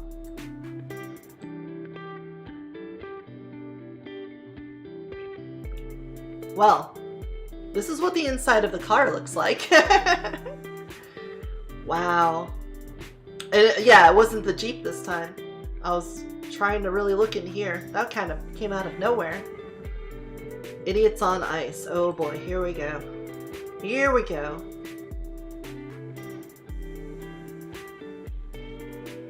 Why are you walking on the road when the roads are slippery with ice? Do you have a death wish? Probably. You're TikToking, so you care more about the footage than your own life. Ooh!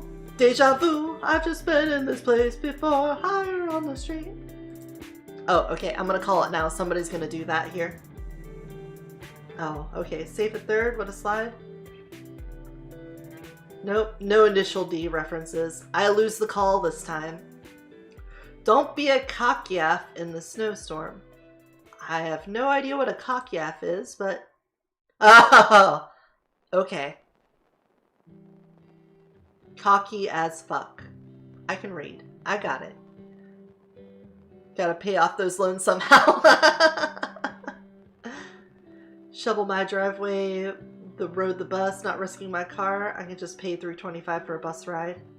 Yeah, I would agree with this guy. Buses do regularly get stuck in the snow too, and they can also slide out of control even worse, so that's not necessarily always the right choice, but it probably is the safer vehicle to be in if stuck on a highway with a bunch of ice, because at least when cars come plowing into you, you've got all of that weight and metal protecting you. He uses his blinker as he's moving. There's nothing coming into his lane to cause him to move. He just does it past the road of pickup. Okay. Up, up, up, up. Yeah. Yeah, that's what we call a dick move. Jeez. Lots of people to eat if you get stranded. That too. You're basically in a big can of sardines, except the sardines are people. And there's not like that gross oil that covers them. Just make sure you always have a little pepper with you just in case you need to eat somebody around you. Problem solved. Crisis averted. You're welcome. Take that little advice with you. I know we're past the advice portion of this, but there you go. Just keep some pepper in your purse.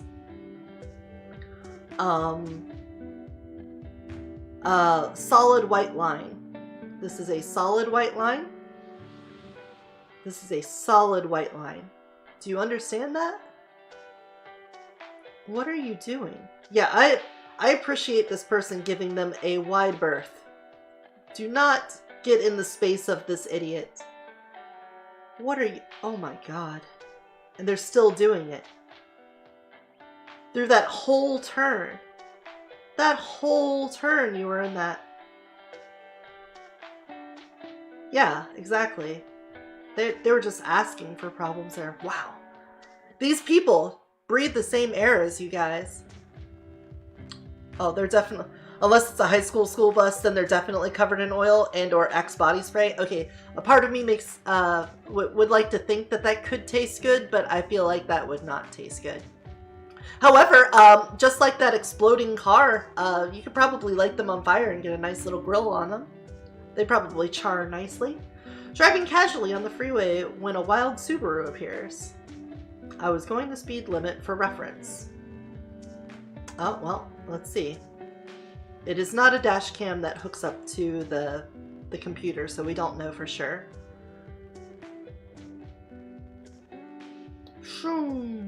Yep. This is totally a passing lane. Did you know that? Did you know solid white lines are for you to go, I'm going to pass you on the right. Look at it. Does he have even anyone on his left here? This is all open. The whole time this is open. Did they just get... No.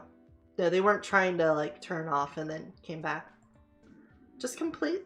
Brain dead. Brain dead. Oh, we have another response up here. I bet it's about the dieting thing. I kind of don't want to look at it because I feel like the person... Oh. Well. Come back in the springtime. You can get your rover back. Uh-huh.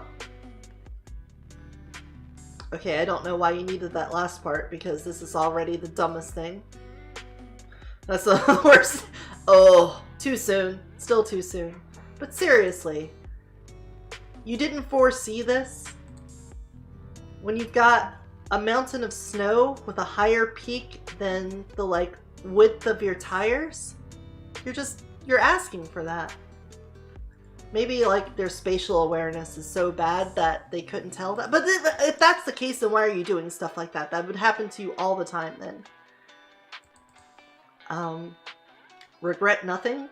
I think we're about to see something regrettable. Oh, no. Oh, no. Oh, he's still doing it too. What are you doing? Oh. I need to animate a face palm for my character. Because Yes, you will regret this. Assuredly. 3 more to go. 3 more to go. Then we'll be out. Porsche 911 Turbo Money ships inside a tunnel. Turbo Money. Is that the actual name of the car? A Porsche 911 Turbo Money? Is that what this oh, is this the vehicle in question? Okay, could you have, like, cut out the first 20 seconds of this video? Okay, yeah, we can see the acceleration. And then when you come out after being blinded by the light, there's an immediate turn? No? What happened? How is this an idiot in a car? I don't understand.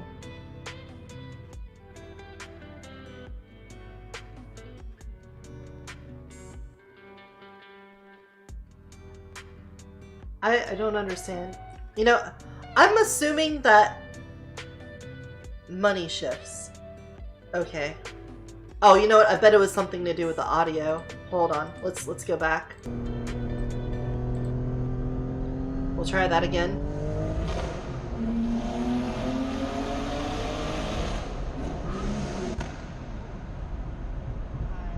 Oh, yeah, he stalled. Okay, yeah, it was audio. We needed the audio for this one.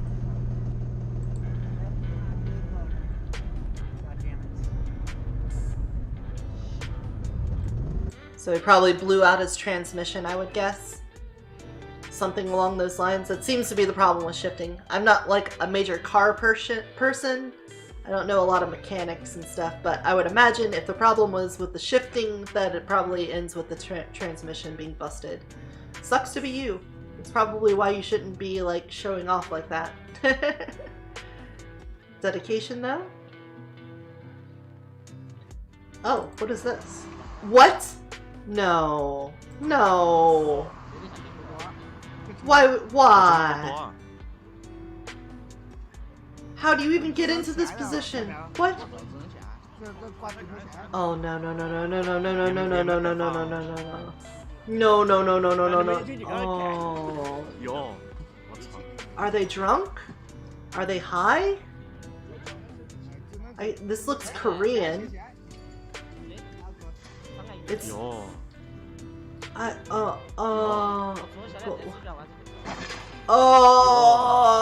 that hurts. Oh, that hurts. Just send it, dude. At this point, just, like, hit the gas and fly down the steps. Because every little bump here is gonna probably worse than the sum of falling. Oh no. You're almost there though. Just muscle through it. Oh man. I kind of want to see behind them to see the fluids. Oh my gosh! Just tore straight through the cement. Oh yep. And there goes your bumper. Oh my god. Yeah. Thank you for the pan back. Like. Let's see. Is that a little puddle there? Oh, there's just pieces. The whole undercarriage. How high are you? 6'2"? I'm gonna say they're like a solid 7 at least. How? How do you do this? Oh man, yeah. Oh man, if the bottom had been blocked off. I just want to know how they got to this. Was this like... The only thing I can think of is maybe this is a parking lot over here and there was a pedestrian exit and maybe they saw, like, you know, an exit sign for pedestrians and they mistook it for their own, hopped a curb, started going down these steps, and at some point they just passed the point of no return and were like, well, this is my life now. And that's like being the most charitable I can be, because otherwise I really don't know how you end up in this situation. That one I'm gonna upvote just because that is like, that's like chef's kiss, the perfect kind of idiot in car.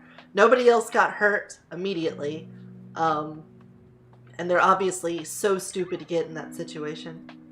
Stalled in the drive-thru, 2 a.m. Guy tried to use a traffic cone as a gas can. Are you serious? What the fuck? What the fuck? What the fuck? Yeah, exactly. How can you be the— what did you carry the gas into? Like, did you go over to a pump with the traffic cone, fill it up and carry it back over to your car? Or did you just have like a container that didn't have a nozzle on it, so you're like, well, this traffic cone's like the closest thing, but like completely missed the hole? Or didn't check if the hole in the cone was big enough first, or that there weren't other holes? I don't know. I don't know. I don't even know anymore. Oh. Well, let's see what this response was. Oh, not my uncle. I'll watch a bit of your stream. So I heard you say the thing about the song Cutting of Dicks. The stream was actually really entertaining. I'm surprised that you don't have more subscribers because you're really good at streaming. Oh my gosh, what a nice thing. Oh, thank you. I appreciate that.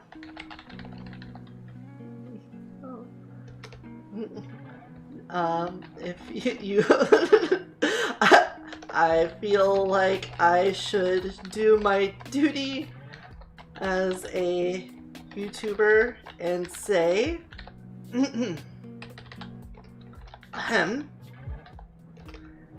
hey, if you liked this video, if you enjoyed this video, give it a like, subscribe to see more content like this, and hit the little bell to be notified when new videos drop.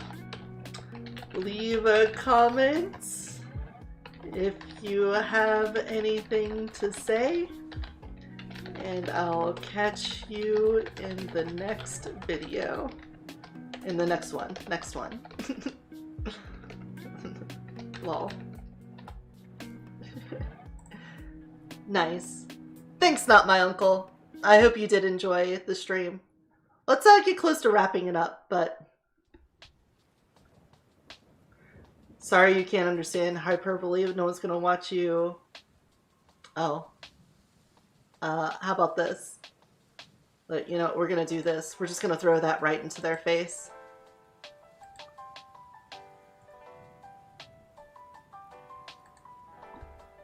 We'll just say, okay, dude.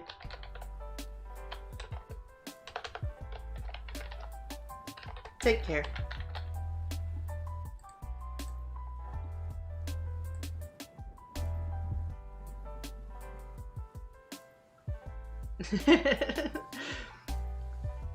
It's not a clap back. We're just clapping along. That's all it is.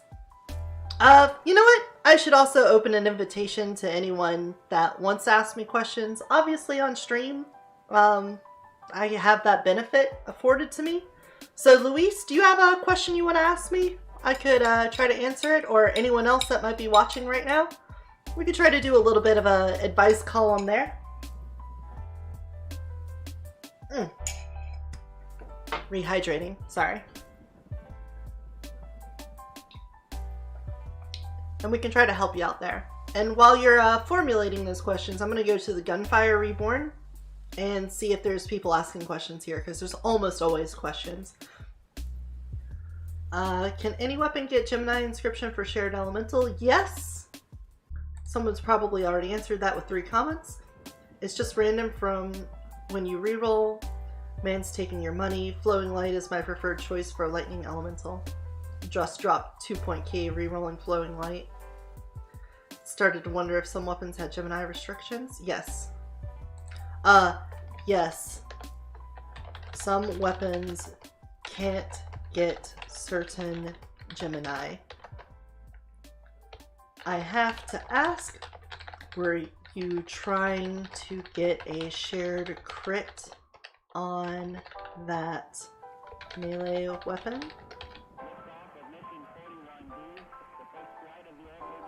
Because I think let's go to the wiki just in case, because there's a lot of good info on the wiki. Gunfire wiki.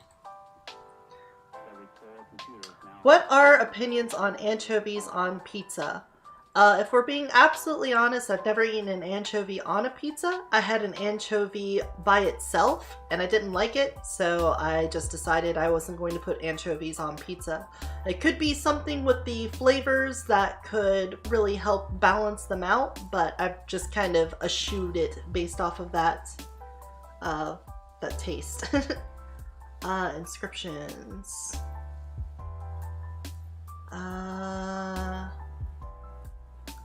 Can I just combat? Weapons, inscriptions. Okay, there we go. Gemini.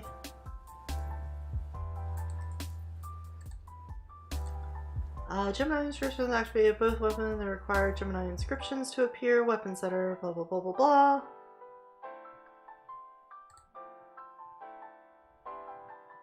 Weapon one super. Share elemental effect.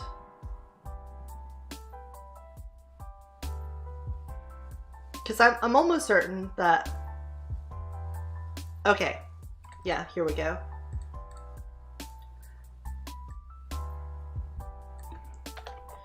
Check the wiki because there are some restrictions. For example, right here,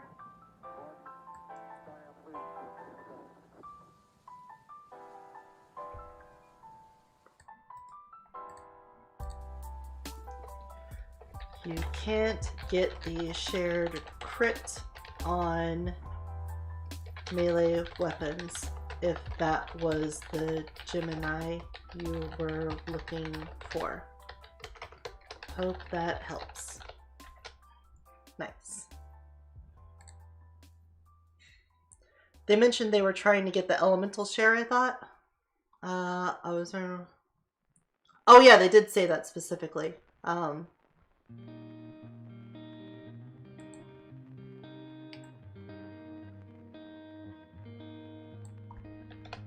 However, the shared elemental should be fine.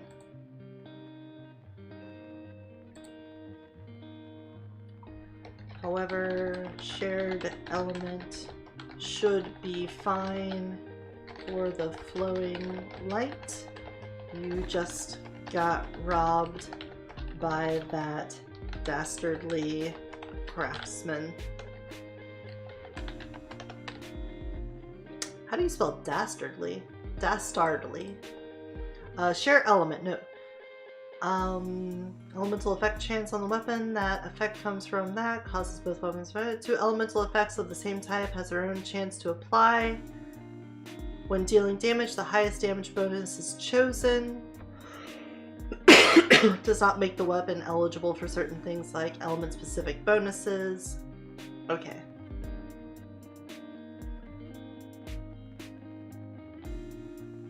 Okay, and stuff like that.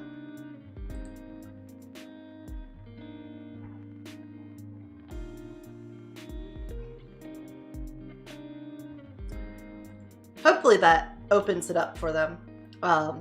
Because I did have a crit build that I was rolling that was way more melee focused. I was doing shotguns and I was like, oh man, what if I take this, I had like a really high crit sniper rifle and I wanted to get the crits for melee and then try to hit them in their weak spots. But it just doesn't work out that way. So I understand why they don't have the Geminis for it, but I wish it was more explicit in explaining to you that this weapon cannot get this kind of Gemini. Got the bird frame, Soaring Eagle, and created this non-stop action thriller drama comedy documentary on how I got it, so yeah, I enjoy all that. The fact that it's at 2 upvotes from a day ago makes me think the quality of this is probably not that great. Who's better, turtle or bird for nightmare mode? I don't know, I feel like they're both pretty good. Let's see what people say. This is from 1 day ago.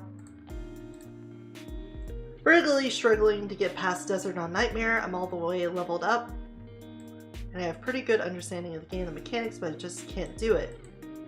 All the way leveled up? You're maxed?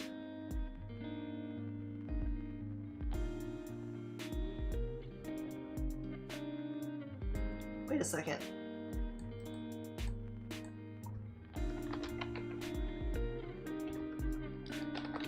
you're maxed out on the talent tree, i.e. something like char level 150 or so. If so, you probably just need to focus on pumping one gun and building your run around it. If you're going bird, you'll want to do some shotguns and take the hail of bullets ascension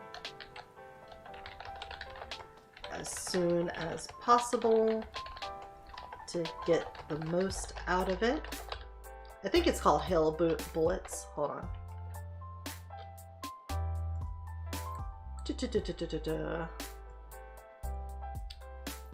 Heroes.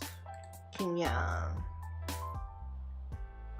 Ascensions. Yeah, hail of bullets. There we go.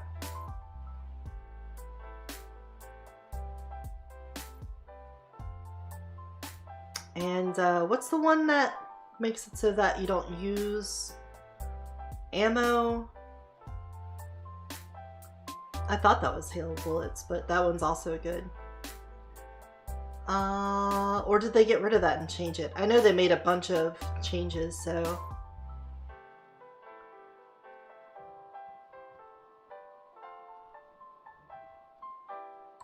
Did they just get rid of it?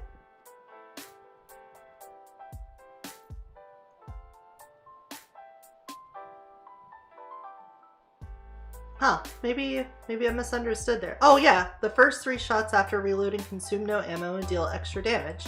Yeah, that's the important part. The not consuming ammo so you don't have to reload. There we go. Hail of bullets. We'll hyperlink it so they can see that. If you're going turtle, then I suggest getting a solid melee weapon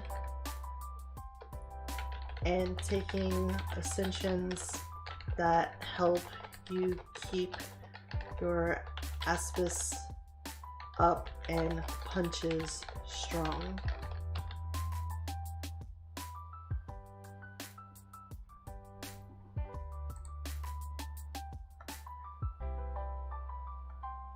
Otherwise, I really don't know how you have a fully maxed out account and can't get past nightmare mode.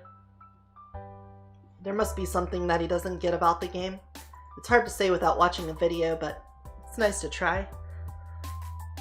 Is it better to tap or charge the pupil in melee range? Close range, probably tapping, but it feels so satisfying. I agree with this 100%. I don't know what the actual right answer is, but I can tell you getting that charge up hit feels so good. Looking for friends? Someone point them to the Discord.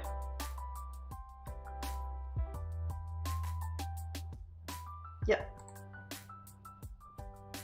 Thank you. Just want to make sure someone already got that covered. Small quality of life request. Dedicated keybind for previous weapon. Yeah. Having trouble unlocking the lay low frame? Just use a sniper. Forehead? Trying to make it out of the first stage. Still quite hard and very strong RNG reliant. Thunder and Glory build is probably the easiest way to go, but again, very RNG. Yeah, all of this. It's really hard to give kind of that general advice whenever you're talking about people playing. Why are you live streaming, commenting on Reddit?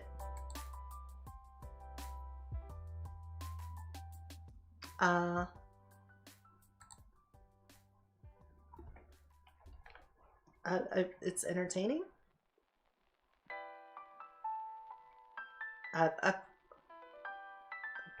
It's entertaining.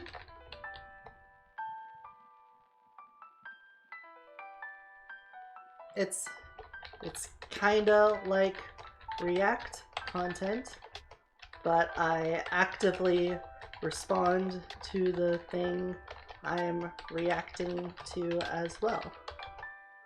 It's a give and take.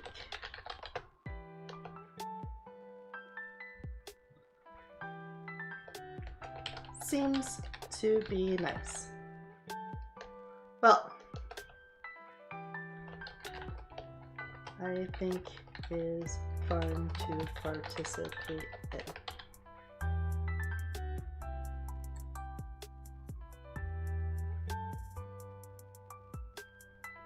Yeah. I mean, I can kind of feel a little tinge of malice coming from this, but I'll try to give a nice response to it. Like, I don't always understand why people watch content creators that just watch other things and then sit there in the corner and nod their head along. Not exactly. But I've also been known to watch like Asmongold reacting to the Internet Historian, Internet Historian videos, because while I like the Internet Historian videos on their own, I like when Asmongold pauses and he gives like his own little tangent and side story and you kind of get their take on it. So I get all of the content from the original video and then also some additional stuff. With this, it's like you get to watch me react to other things, but then I also kind of give back to the person that asked the question to begin with. And, you know, I'm generally also trying to help out people when they give like honest questions, so I try to help them out with that.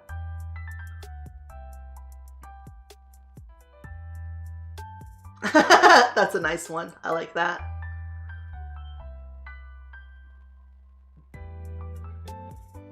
Okay. Well, that was nice. Go back here. We were at the bottom of that. They mentioned they were trying to... Oh yeah. You can burn out on games if you go too hard. True. True. True. We'll take a look at this. Only 8 updates. What do you got?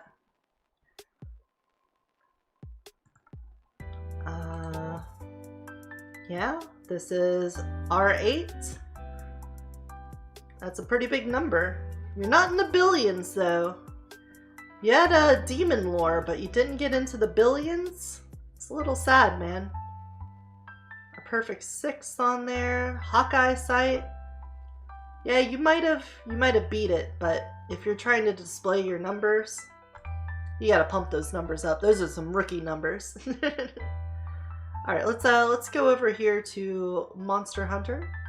See if there's any questions we can answer there. Running Palicos more often lately. Palicos, we failed the quest. I managed to get you an Anjanath gem. You were looking for a boss. Palamutes, where are we going, bruh? I like both of them, though. Wait, we already got another response? Oh, cool. I'll have to watch my segment of the stream later. Okay. No problem. No problem. If it helps at all, you're like in the first hour. No problem. Take it easy. Alright, maybe I misread the malice in that because I felt like it was being diminutive, but maybe they were being honest and upfront about it. I'll give them some updates then to make up for my misgivings of their character. No communication if you're going back through this and watching me respond to you responding to me, responding to you responding to me. Sorry, I made that implication to your character. I don't mean to castigate you in front of a live audience of one. Luis. Well, what do you think? You think that's a good stopping point? I think it is. Let's head back to the chatting room. There we go. How are we going to remember today? I had the little snooze from before up there in the left corner under my Battle Royale E and above my Kirby and Triforce. What is... You just get a regular old snoo. Some of the answers we gave were rather inappropriate, but they could be good bait for a trinket to keep on stream. Let's see. Well, let's go back and look at the answers. How about that? You know what? Let's switch back over again. We kind of didn't look at our karma score. We're not going for like high score or something, but we can come back through all the things that we said. I can just basically look at all the things that I had these on. Wow, I didn't realize how many things I responded to. Okay, here we go. Working on my stream avatar, like as a character. That was Sonic. Thanks, Luis, for sitting in on my one viewer streams. Whenever you bring up that it's just me, I imagine you're up on stage and it just pans over to an auditorium with just me clapping and cheering in the middle back, echoing through the space. I mean, you say that, but isn't it kind of true? It kind of is. Those little candies. Oh, you know what? I could just get a picture of the little candies. I love those things.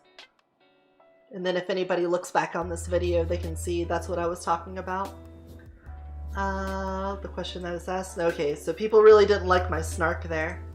I would stream myself answering questions on the subreddit and try to help people out. People didn't like that snark or sarcasm either. Oh well.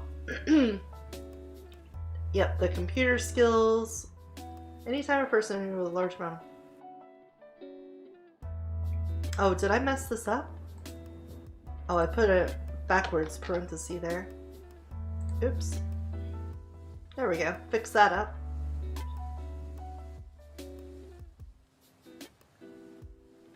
Oh yeah, my fake body fact.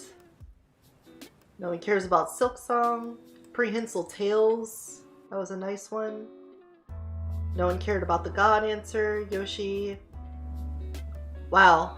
How did you get downvoted on saying deaf in this thread? Oh, you know, it's probably people downvoting me because of the stream link, but whatever. We'll live with that. Barbecue ribs, low effort posts. This is kind of... I hope people get the irony of that. What contrived situation would I be in that would demand me to be in an orgy? Would be a much better question to pose. Regardless, X-Men. Thank you, not my uncle, for that. What fictional character would be the worst to have laundry for? Pigpen. Nobody cared. Narcissism is a flaw. Yep, we got that already. I'm an extra. Yeah, see, nobody cares about the deep lore of the channel when it comes to my questions here. No, nobody cared for the Rick Astley answer either. I'm a little surprised by that. I thought that one would at least get a lot of negatives or positives, but I guess not. My computer, AGR. Oh, people actually upvoted this one. Honestly, app development isn't as hard as you might think, but there's a lot of ideas that are incredibly hard to implement. Yeah, that was nice. I got one upvote on the toilet paper related question. One upvote on the music video. One upvote on the using your brain, only 10%. Taking care of your gut health got some upvotes. Nice. A lot of people upvoted me on the smart kid thing, so we've got that. Oh, we're now in the change my view territory. Okay. Okay, my little addendum to someone else. Got that. Alright, the person, even for having a disagreement with me, they at least didn't just reflectively downvote me, which I really like. When you have a disagreement with someone and they don't just like make you 0 points on everything, it's kind of nice. That one stayed at 1 point, no response.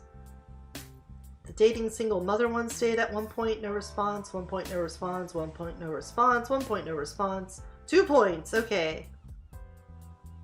Okay, so maybe that person... I think they just upvoted me and then dropped the conversation, which is fair. That's fine. Whenever two people talk past each other, it's easy to build up a little bit of ire and then kind of hold on to it like a grudge. But just, you know, bowing out is fine. That's a fine answer when you realize you've talked past each other.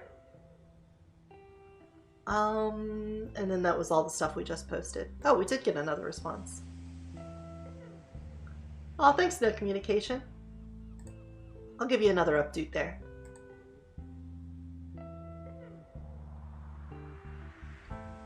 I like giving updates. Okay, I'm gonna go with that strawberry candy. Let's find it together. Strawberry candy. Let's see if it's like the first thing here in the images. Yes, it is. Is it? That is not a PNG, is it? It's a JPEG. Do I know what a? Do I look like I know what a JPEG is? What are these called? Hardcore cream-filled strawberry buds candy. Okay, let's try that. Hardcore. Perfect. Oh, I could get a whole pile of them from Walmart?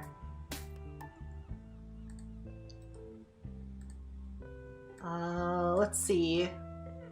It's a JPEG. It's gonna have that white background. So I think what we're gonna do is have to take it into GIMP. Oh, except there's all these highlights on it, so that's gonna come out.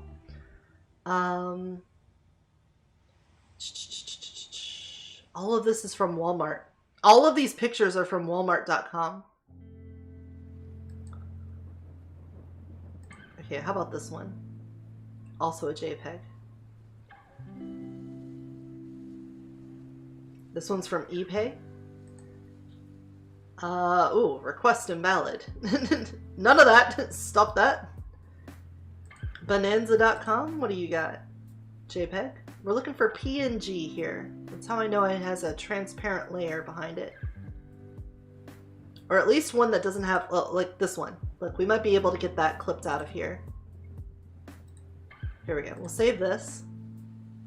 There we go. Candy. You haven't had one in years? Yeah, it's not like something you actively look for, but it's delicious every time I find it. Okay, so we'll pop you down. GIMP, come here. That's how you know my search history is safe when you type in GIMP and the only thing that comes up is this. And then, let's grab that picture. New. It's gonna be pretty small. It's probably like a 300 by 300. Can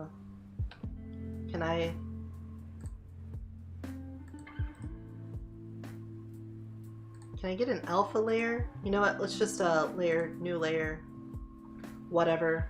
Okay, and then we'll delete this layer. Anyway, Candy, bring you over. And then we can just clip this out here.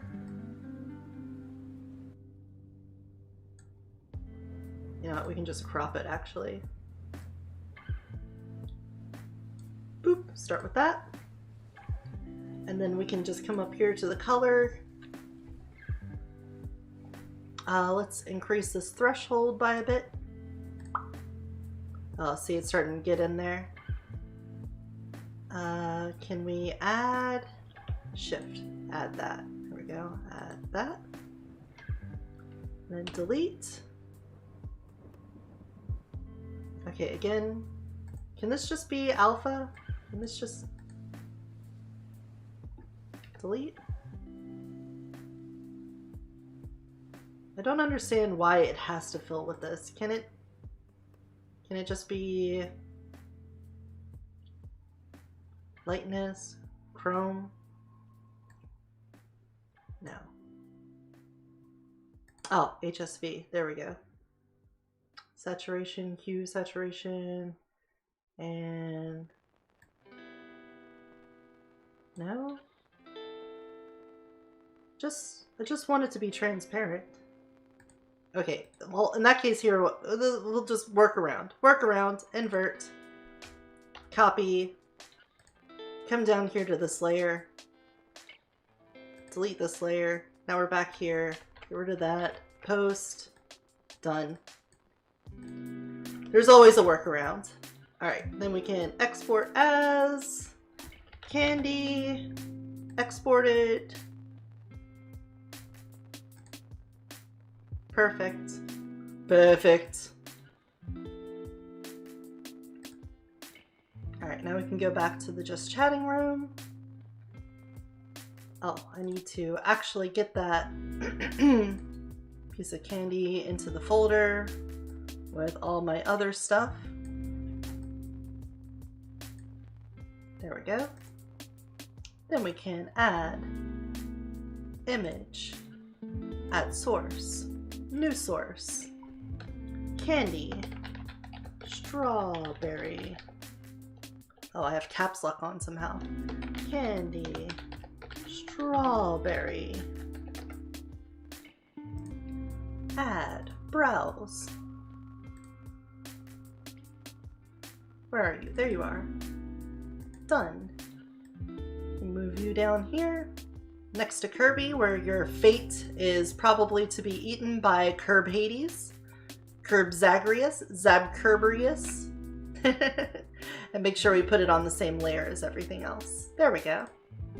Hey, we can remember the stream by that little piece of candy when we gave answers to questions, and the only one that was really important was... Which one had the most answers? Doesn't matter. Well, I think with that, I think we've done all the answering that we can today. So let's turn the music off. Let's look into the camera and say, hey, if you like this content, please subscribe. If you want to see more videos like this one so the algorithm can feed you more. Leave a comment down below if you had an answer to any of the questions here, or if you have a correction to anything I said. I'd appreciate it and I would respond to it. And until next time, take care of yourself and take care of those around you. Bye-bye.